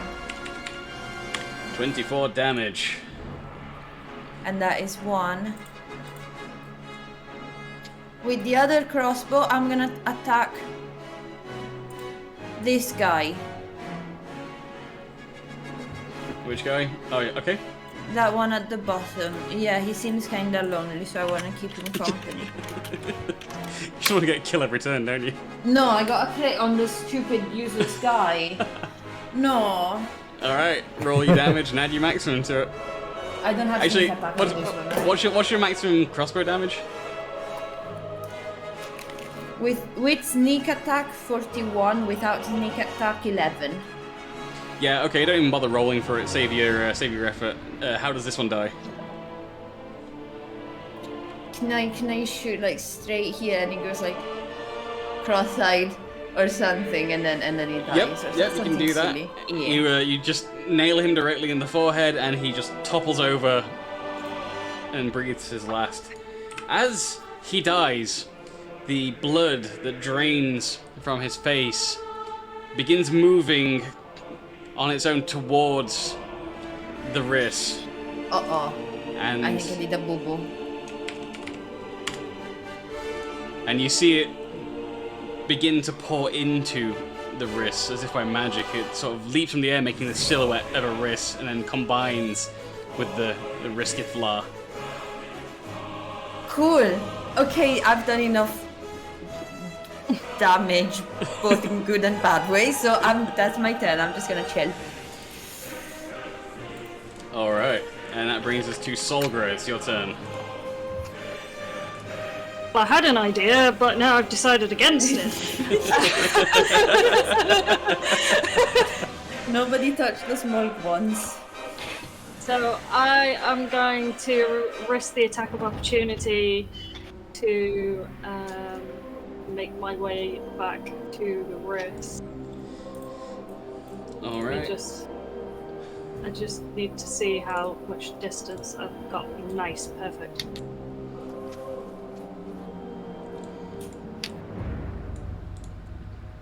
Okay. My armor class is 15. Yeah, he rolled a 7. Ah, cool. Well, I am going to rage. Alright.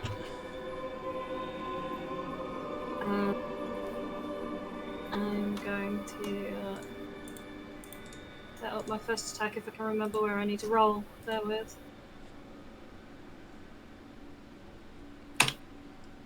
"12's not going to hit, I'm guessing. Nope. Well, You have advantage. You have advantage on all your hits, by the way. oh cool. Well, It's in done that case until I it's got. done. Well, in that case I got 28. That will hit.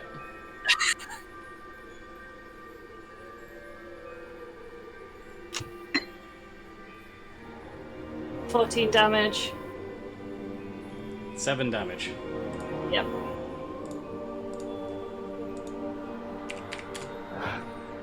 Alright. Right, I'm gonna hit again.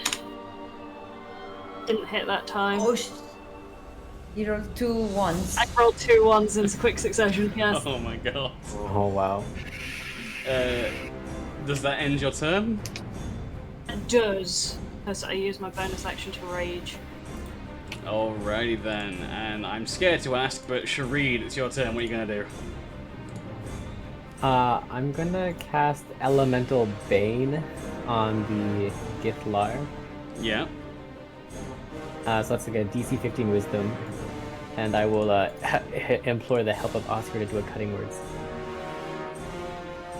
So DC Yes. 15 to Wisdom. I say, you look like you dressed up Oh. as yourself for Halloween. So roll the dice to take away from it.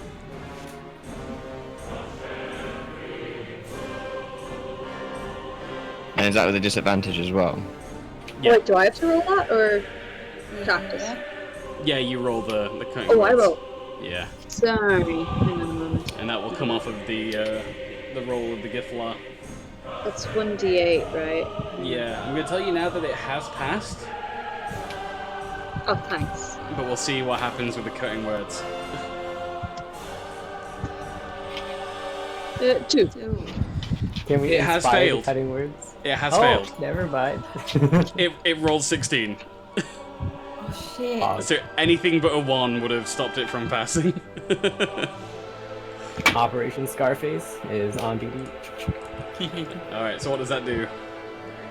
It has basically if it takes fire damage, it'll take an additional 2d6 fire damage. Awesome. You need to So remember that that and tell people. That applies Yes. like if any boss hit him. does Yeah, it yeah. take So a like slight any amount, damage? any attack that it receives, anytime it takes damage, it does an extra 2d6. In theory, does that mean you could do like a cantrip that's like control flame and just go and get 2d6 damage out of it? It's like if That's you have a hilarious. lighter with hairspray. And Yeah. you- Lighter? Yeah. As long as it takes at least 1 fire damage, it takes 2d6 additional. That's hilarious. So, Oh my god, one of my uh, seasons does 1 fire damage. is that your entire turn, or is there something else you want to do, Shreed? Yeah, and then I'm gonna use my reaction to put some spores out. It'll it's a con 15, and it does 2d6 necrotic if it fails. It fails. Okay. So it takes 5 necrotic.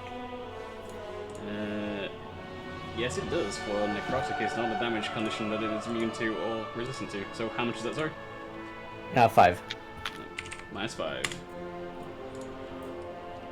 Alright. And Okay, is that and the that's end of my your whole turn? Cool. Yep. So the Githla is stunned and can't do anything, and Daramus, Caporius, as you are looking at Daramus now, as you've not had a great idea of what's happening behind you, as you look at your father, who has gone insane from the looks of things, but you're noticing strange occurrences happening on his body this entire time. It looks as if he's being hit and cut, and at one point he falls to his knees as if something's got a hold of his neck.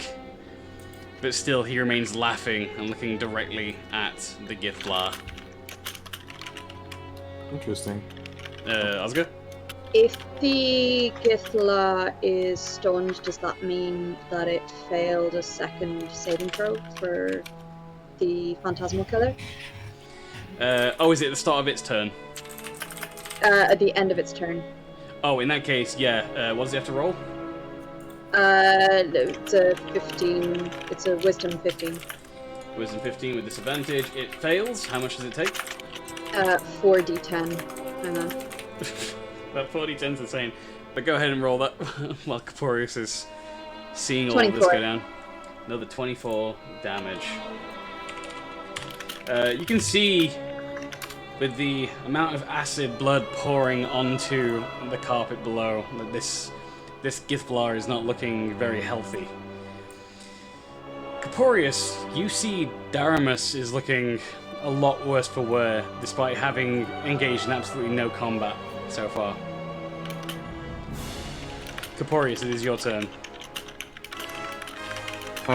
Being blatantly ignored, Caporius is getting pissed. So he's gonna Eldritch Blast, but he's gonna spice it up a bit by shouting at him in between and being like, "You fool, why the flip are you not responding to me?" Shooting.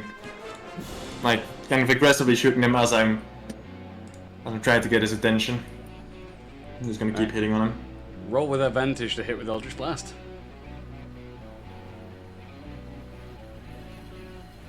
Oh, that's hard to shot. 24 for the first.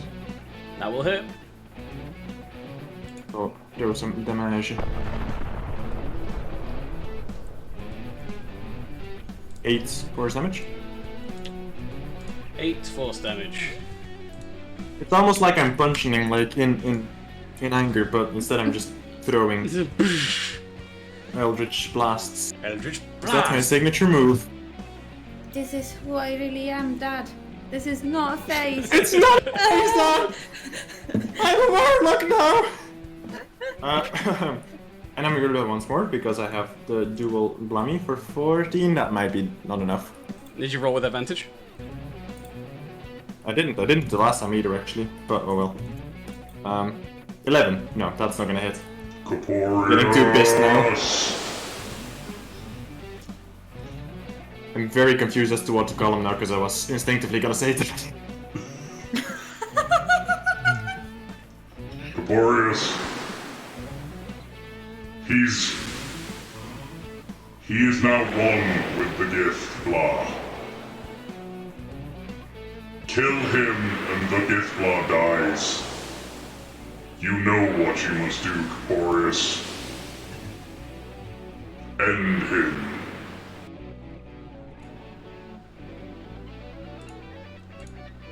Okay. There is one action you can still take.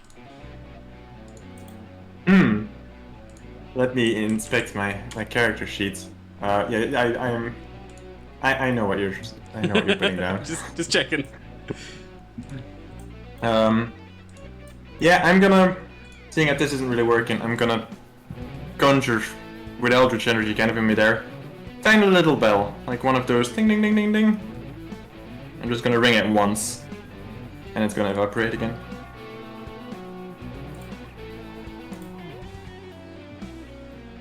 And I guess that's my turn. Alright, and that brings us down to Gershaw.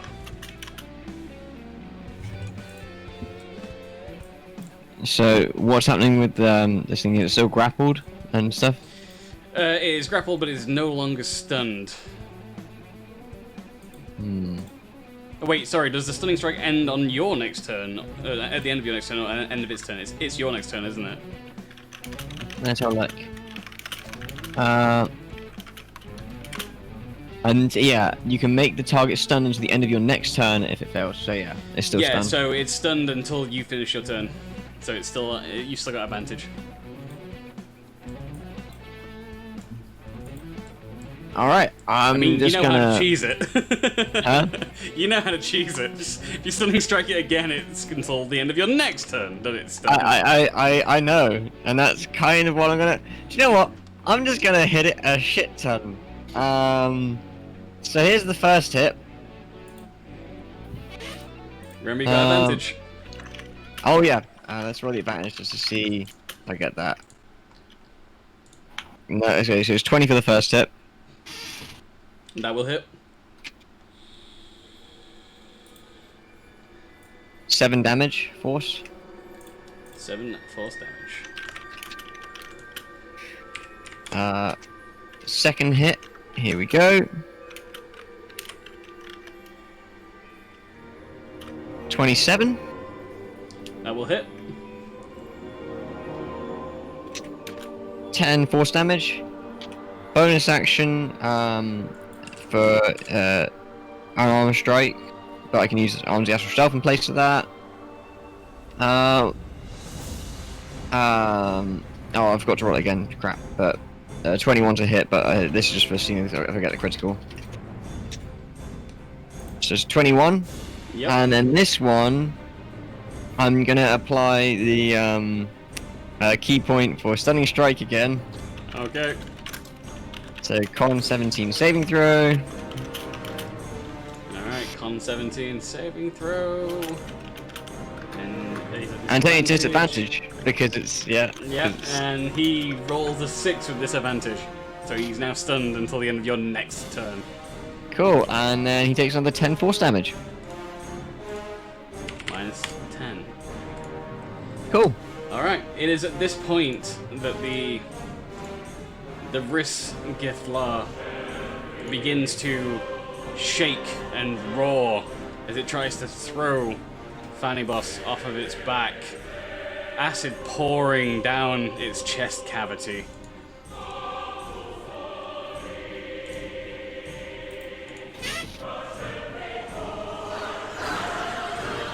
Thank you, Sirenscape, that took you a while. It's unfortunately unable to throw Fanibos off. Dick.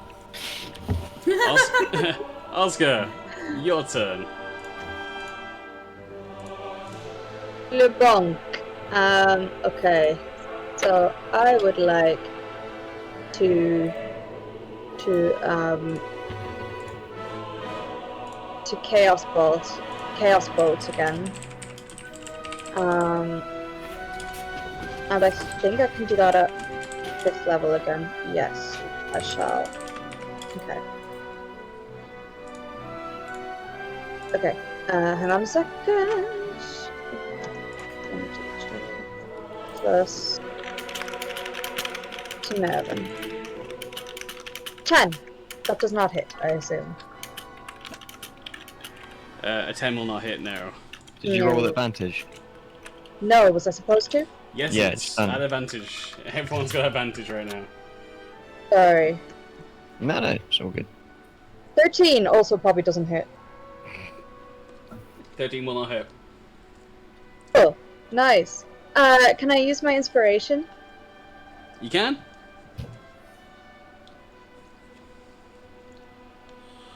$16. 16 will not hit. Okay. It just wasn't meant to be. Alright. I will, cry.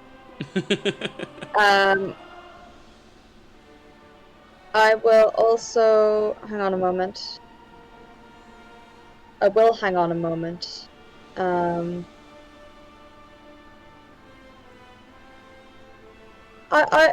will... yeah, sorry.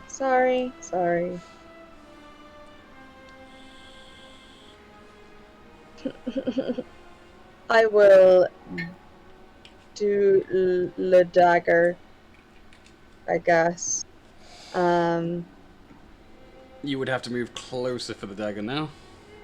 Okay. Oh wait, can I do that? Are you throwing the dagger? I'll throw the dagger. Alright. 18? 18 will not hit. Fuck's Is that with advantage? Did you roll twice? No, I didn't. No, I Roll didn't. Hang on. It's always advantage because it's Sorry. stunned. The dagger actually does lodge itself in the Riss Githla, just shy of missing Fanny Boss's arm. Unfortunately, it does no damage. I'm just gonna quit while I'm ahead, and I'm gonna give an inspiration to whomst. I think I shall actually give it to Sharid again, if that's alright. Alrighty.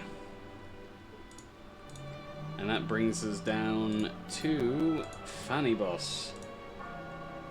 Alright, so I will stop grappling it.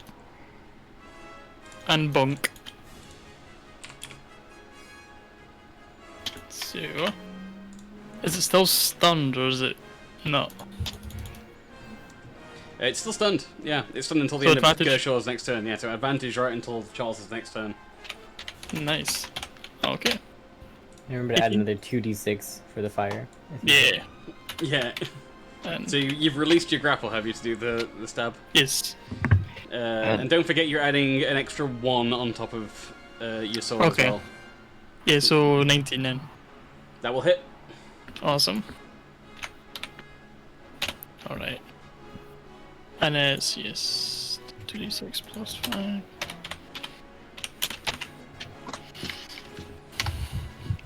So it's 11 to begin with. So that's 11 slashing, yeah? Yeah. Okay, that's 11 slashing. And the first fire damage is 10. Alright, so that's doubled to -20. 2d6. Again, and that's another 7. So that's 14. Yeah. That is some massive damage. It brings the Githlar down onto one knee as it struggles to keep upright, especially with the stun from Gershaw. It's having trouble moving. Daramus also is having trouble moving at all.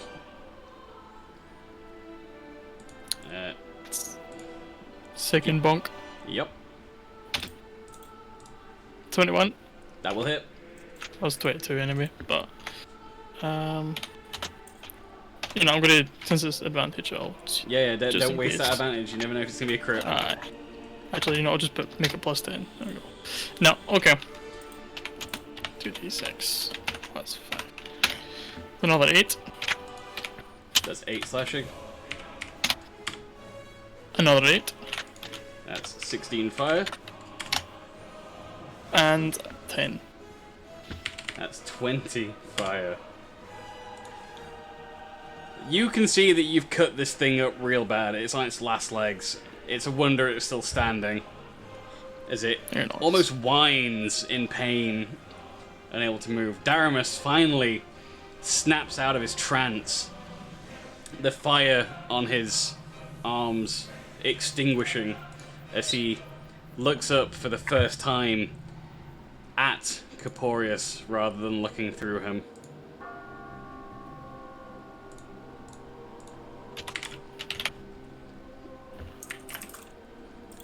Okay. As he looks up at you, Corporeus, you can see almost a sorrow in his eyes as he lowers his arms and falls to the floor. He seems shaken. The Githlar begins to rage, screaming out and flailing at anything close, though missing any possible strike. It itself looks as if it's gone mad. And finally, boss, was that the end of your turn? Yeah. Alright, Em, it's your turn. Yeah. I will shoot with the crossbow at the zombie, not zombie, but the other. What the fuck is his name? The Riskis stuff. That Yes. big one. Too hot. D20 plus 9 with advantage. Do I get advantage? Yeah, it's advantage. 19. That will hit. Do I get sneak attack You as do. well? Plus 5. Very nice. So that's a 9 on the normal plus 5d6. 23. So 9 plus 23. 32, I believe. 32 damage. Alright. How do you want to do this? Dead. Yes. Oh. I shoot. And I see the thing going down. And I go, not yet, my little friend. Not yet. And you hear the thud as the Riskithlar drops to the ground, catching itself on its forearms as it wheezes and coughs up acid, spewing it all over the floor. Moments later, as it stretches out an arm, attempting to grapple at Sharid's leg, a spout of hellfire begins to swirl around it, and much like the demons and the Balor that you encountered outside the palace, it begins to be consumed by the hellfire as it is dragged away through a fiery portal. I wonder if we'd find him downstairs.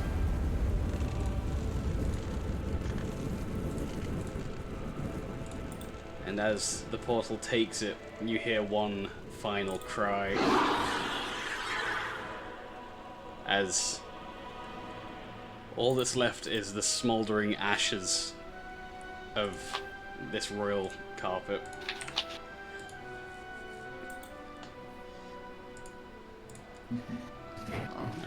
Are we out of battle? We are out of combat as... I didn't shoot my second crossbow.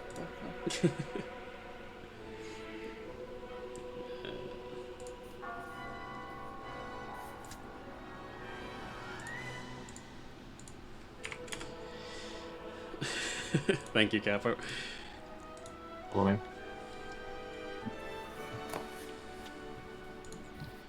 Okay, so Daramus looks across the throne room aghast as the Githbla is taken.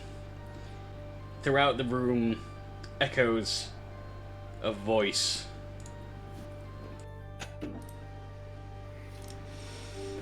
You disappoint me, Daramus.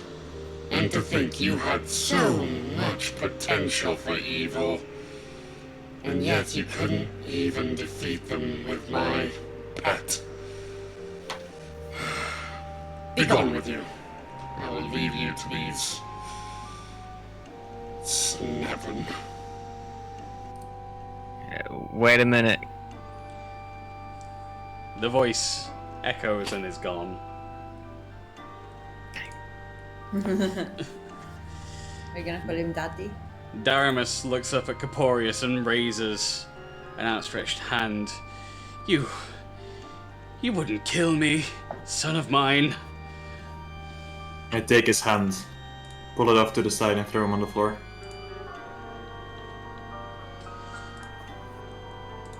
And he looks at you with shock and fear. And I'm just gonna switch us over to the not Roll20 camera in a minute.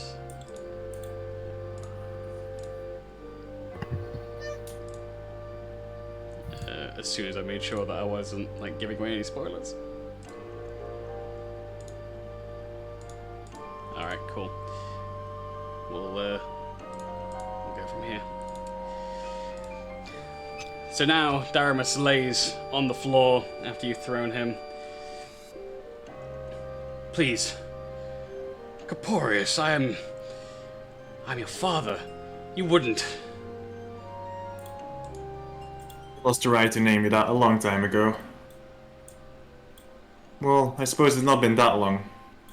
Although even before that night, were you ever really much of a father to me? You know, I wouldn't really kill you, Caporius. I had no intention of taking your life from you. Nor do I, but we'll see how today ends. You may be hearing the bells. They are here to tell you that it is time. Unless you can convince me otherwise. I know where your sister is. Surely, my life for hers. You will find her. That's not a problem. With the head cut off, all evil will come down. There's another one. You sure you want to keep tempting fate? You're running out of time. You couldn't kill me. I am your emperor. You bluff. The bells mean nothing. I have already killed you. At this point, all I can do is stop it. Those damn bells again. Caporius, end this! Leave me with my life at least, and I will return Astoria to you. What about the city? What will you do if I leave you with my life? With your life, rather? I will rule as a fair and just Emperor of Kerr. Do you really think you are still fit to rule? Yes, of course I am. This city used to be something. This city used to be a center of commerce. A beacon. Look what you have turned it into. I have made it stronger. You've been blinded by your own greed. Last one. Last chance. You wretched creature. I should have killed you years ago. I will never capitulate to the likes of you. I was destined to rule. I say nothing else and wait for the last bell.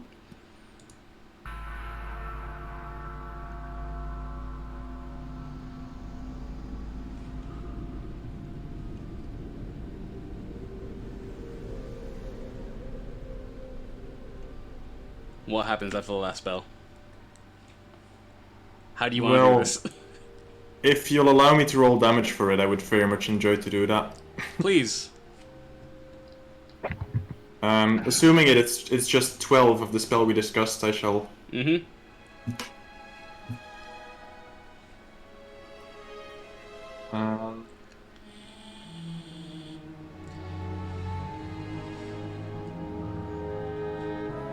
It's 153.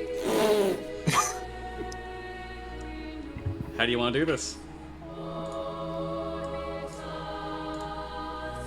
I grab his hand as I quite literally extract the last life force of him, and I let him down on the ground, easy, watching the life drain from his eyes. You are able to audibly hear the last weak breath as Daramus exhales for the last time, his body slumping to the ground, turning cold instantly. As the life washes away, the throne room begins to change. From the center point of Daramus and extending outwards slowly, the life begins to return. No longer is the decrepit and desolate ruins of the palace surrounding you, as the light extends from his last breath. Both the palace and then eventually outside, the entire city of Kurha is extinguished of its flames and demonic presence as life and light returns. The remaining soldiers and knights in the throne room fall to the ground, knelt before you as they return to their original forms, no longer filled with a demonic possession. As the sun dawns for a new day on Kurha, it pours through the windows behind the throne. The golden throne glinting in the light as the sun catches the Kurha pillars throughout the throne room, a light refracting throughout the entire building. Astoria stands in the entrance to the throne room, looking battered and bruised but alive, escorted by two of the knights, and she looks upon her father and her brother sat before the throne.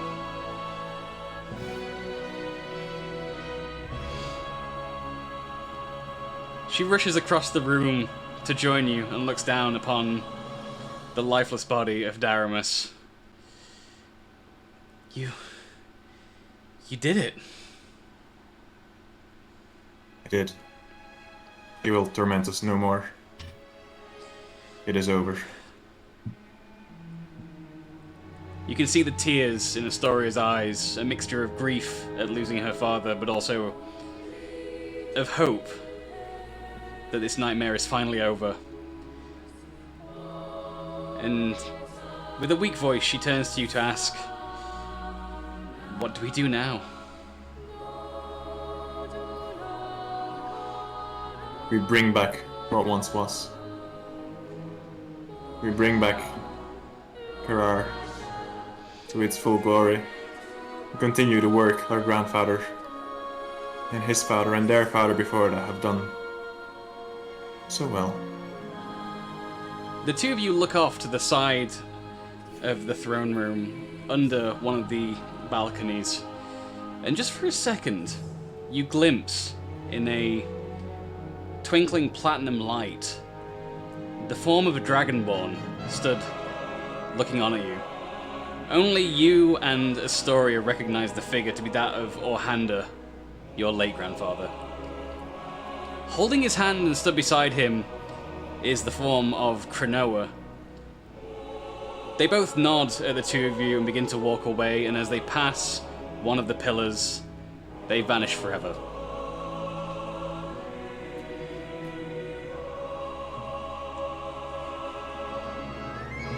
I heard Astoria. Astoria breaks down and begins to sob on your shoulder. And she asks you, will you stay? Will you rule Kurha? I will stay. Not for good, but I will stay.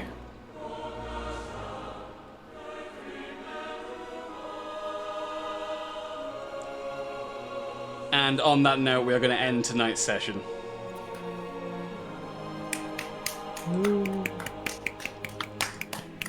As we bring an end to Chapter 2 of the Ebon Death, and finally, Corporeus has re-entered the fray. But will he stay with the Snebben, or will he stay in Kurha? You'll have to find out in the future, in our next episode. Potentially.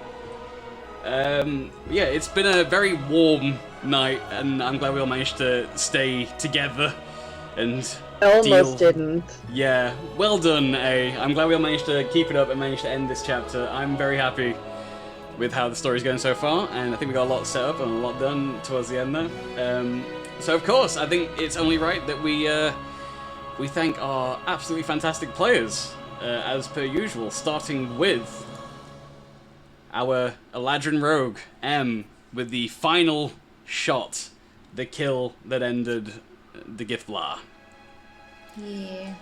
M, as played by Violin Solo. Go check out M's channel. It's awesome. If you like the violin or the music or just generally hanging. Rants. If you like rants. Rants are always good, yes. Of course, we are also joined by genocidal maniac Shareed. I'm going to say genocidal maniac Cactus Room. I didn't do anything this session. I killed nobody. We didn't manage to pull off what we were planning. That's true. That would have been your reputation has begun to precede you. So yeah, our Aarakocran druid / genocidal maniac. Thank you for joining us. And of course, where would we be without our insane dwarf Fanny Boss, as played by Russell the Dude, master of grappling things significantly larger than him and succeeding somehow. I was muted. Yes, you were. And of course, surviving the entire night despite the heat and doing some wicked damage with that crazy attack there, we are joined by AODHQ playing Oscar, our Wood Elf Bard. I helped! Inspiring us all, even when it's at the detriment of the party's stealth. I helped! You did. And can you believe it? We were joined by Guitar of CR playing a character that was useful.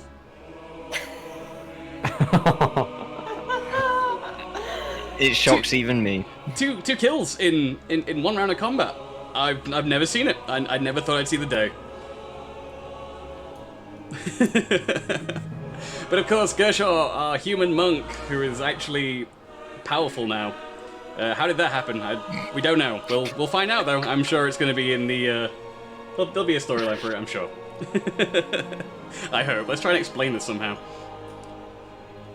And, of course, not having to actually carry the party on her shoulders for a change. We're joined by Solgra, as played by Schleifidi, our half-orc barbarian. You feel like you had a relaxing week this week where you didn't have to take control? I didn't even have to facepalm that often, it was great. truth.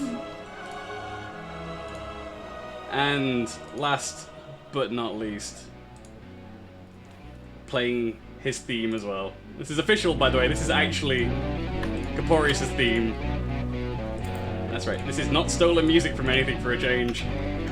We are joined by Third Fred Capo, playing Caporius, the Dragonborn Warlock, and potential ruler of the nation of Kurhar now. To be true.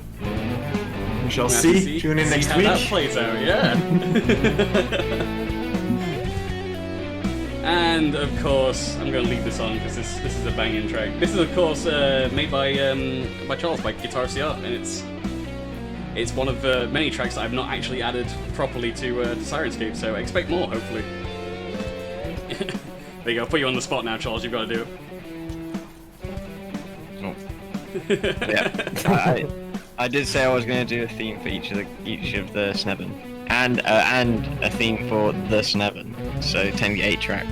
Nice. So look out for that when it comes around to the next storyline. So we'll be starting chapter 3 of the Ebon Death. Maybe not next week. Maybe there'll be an interstitial episode. We will see.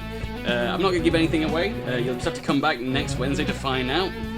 If you need more D&D in your life and you can't wait till Wednesday, then at least half of us here are part of the campaign, as run by Cactus Room on Sunday night, also at the same time as the Ebon Death, where I get to play a bard that attempts to be useful, but I just talk a lot instead. And of course, I have been your Dungeon Master and host, the Geeks Codex, otherwise known as Briggy. Thank everybody for hanging out, and oh my god, more subs are coming in.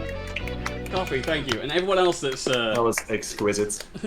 Everyone else, thank you for the subs and hanging out. And just generally just being here, that's all I care for. If you just come and hang out and watch this ridiculous story unfold and enjoy it, then that's enough for me. But until next week, that has been the Ebon Death, and we will see you next time. So have a good rest of your week, have a good weekend, and I'll see you for the next episode. Bye-bye.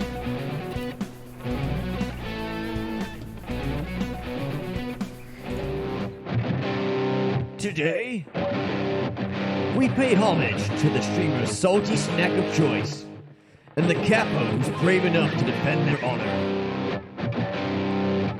Sit back and listen for a while, friends. You're in for one hell of a salty surprise. Sometimes streaming requires a meal, but the chat won't let you enjoy your snack. Unrelenting in that mockery, you fire back with words of wisdom and attack. Shut up! Let me munch my nuts. Shut up! Let me munch my nuts. Shut up! Let me munch my nuts. Yeah! Sodium's getting high, and vitamin B12. You're getting nourishment from the nuts variety that you delve. You may think of dirty jokes, all your 69 tropes. But Capo continues lunch, he continues to munch. You didn't turn your back on them, although they're making your mouth dry.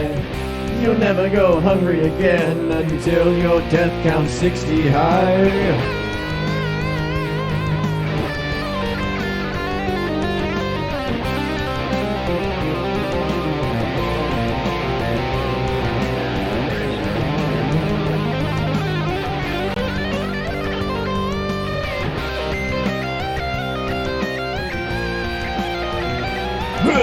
Shut up!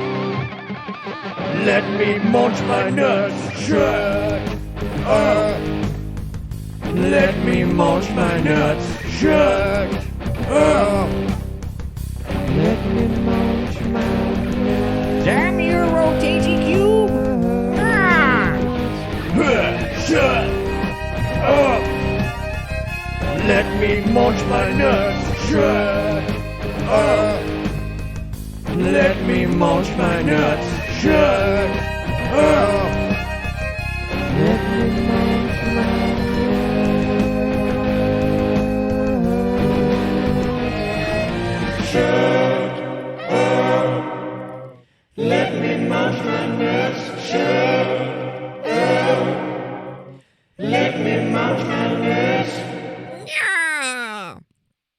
That was a fucking jam! Today, we pay homage to the streamer's salty snack of choice, and the capo who's brave enough to defend their honor. Sit back and listen for a while, friends. You're in for one hell of a salty surprise. Sometimes streaming requires a meal, but the chat won't let you enjoy your snack. Unrelenting in that mockery, you fire back with words of wisdom and attack. Shut up! Let me munch my nuts. Shut up! Let me munch my nuts. Shut up! Let me munch my nuts. Yeah! Sodium's getting high, and vitamin B12. You're getting nourishment from the nuts variety that you delve. You may think of dirty jokes, all your 69-inch ropes. But Capo continues lunch, he continues to munch. You didn't turn your back on them, although they're making your mouth dry. You'll never go hungry again until your death counts 60 high.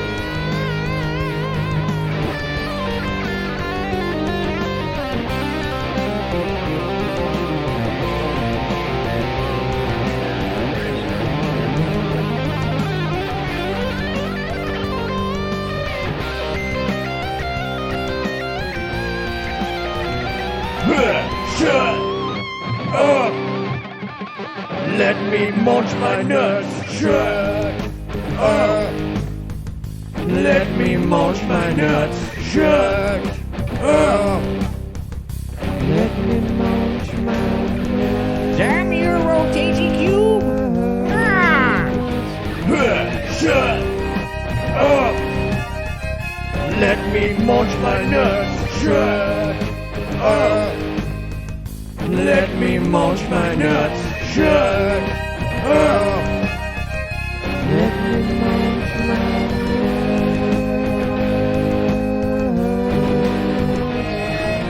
Shut up! Let me munch my nuts. Shut up! Let me munch my nuts. Yeah! That was a fucking jam!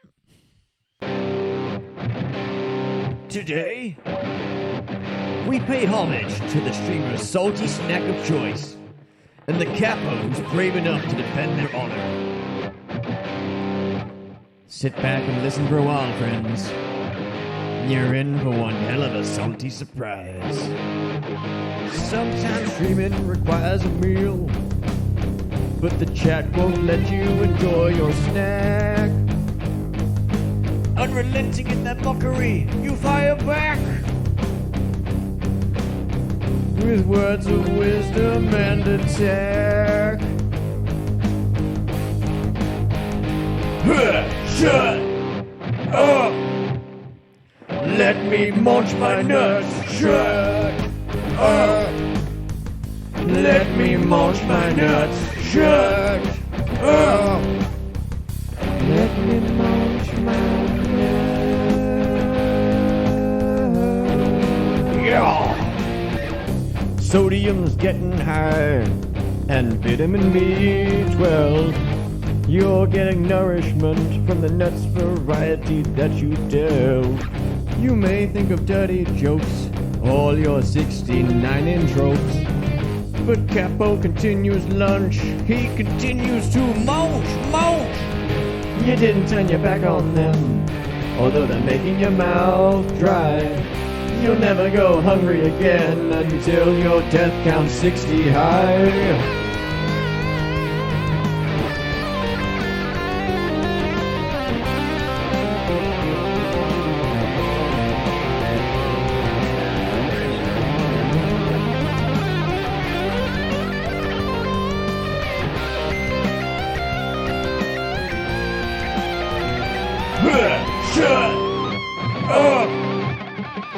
Let me munch my nuts. Shut up.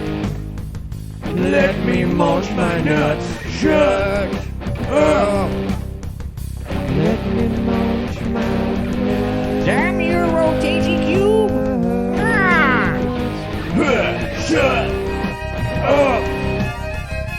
Let me munch my nuts. Shut up. Let me munch my nuts. Shut up. Let me munch my nuts.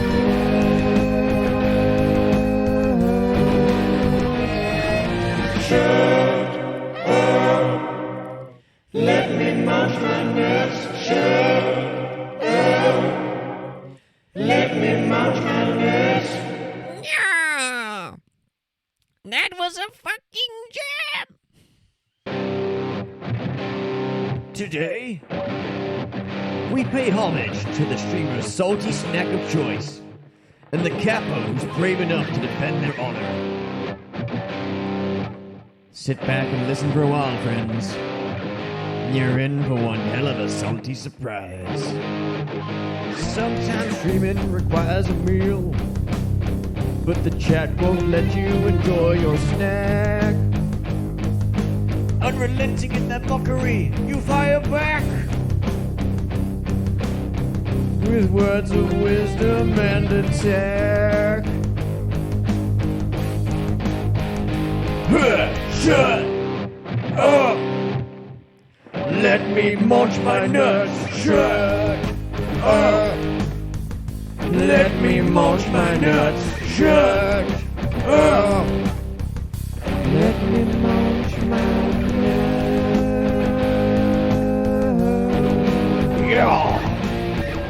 Sodium's getting high, and vitamin B12.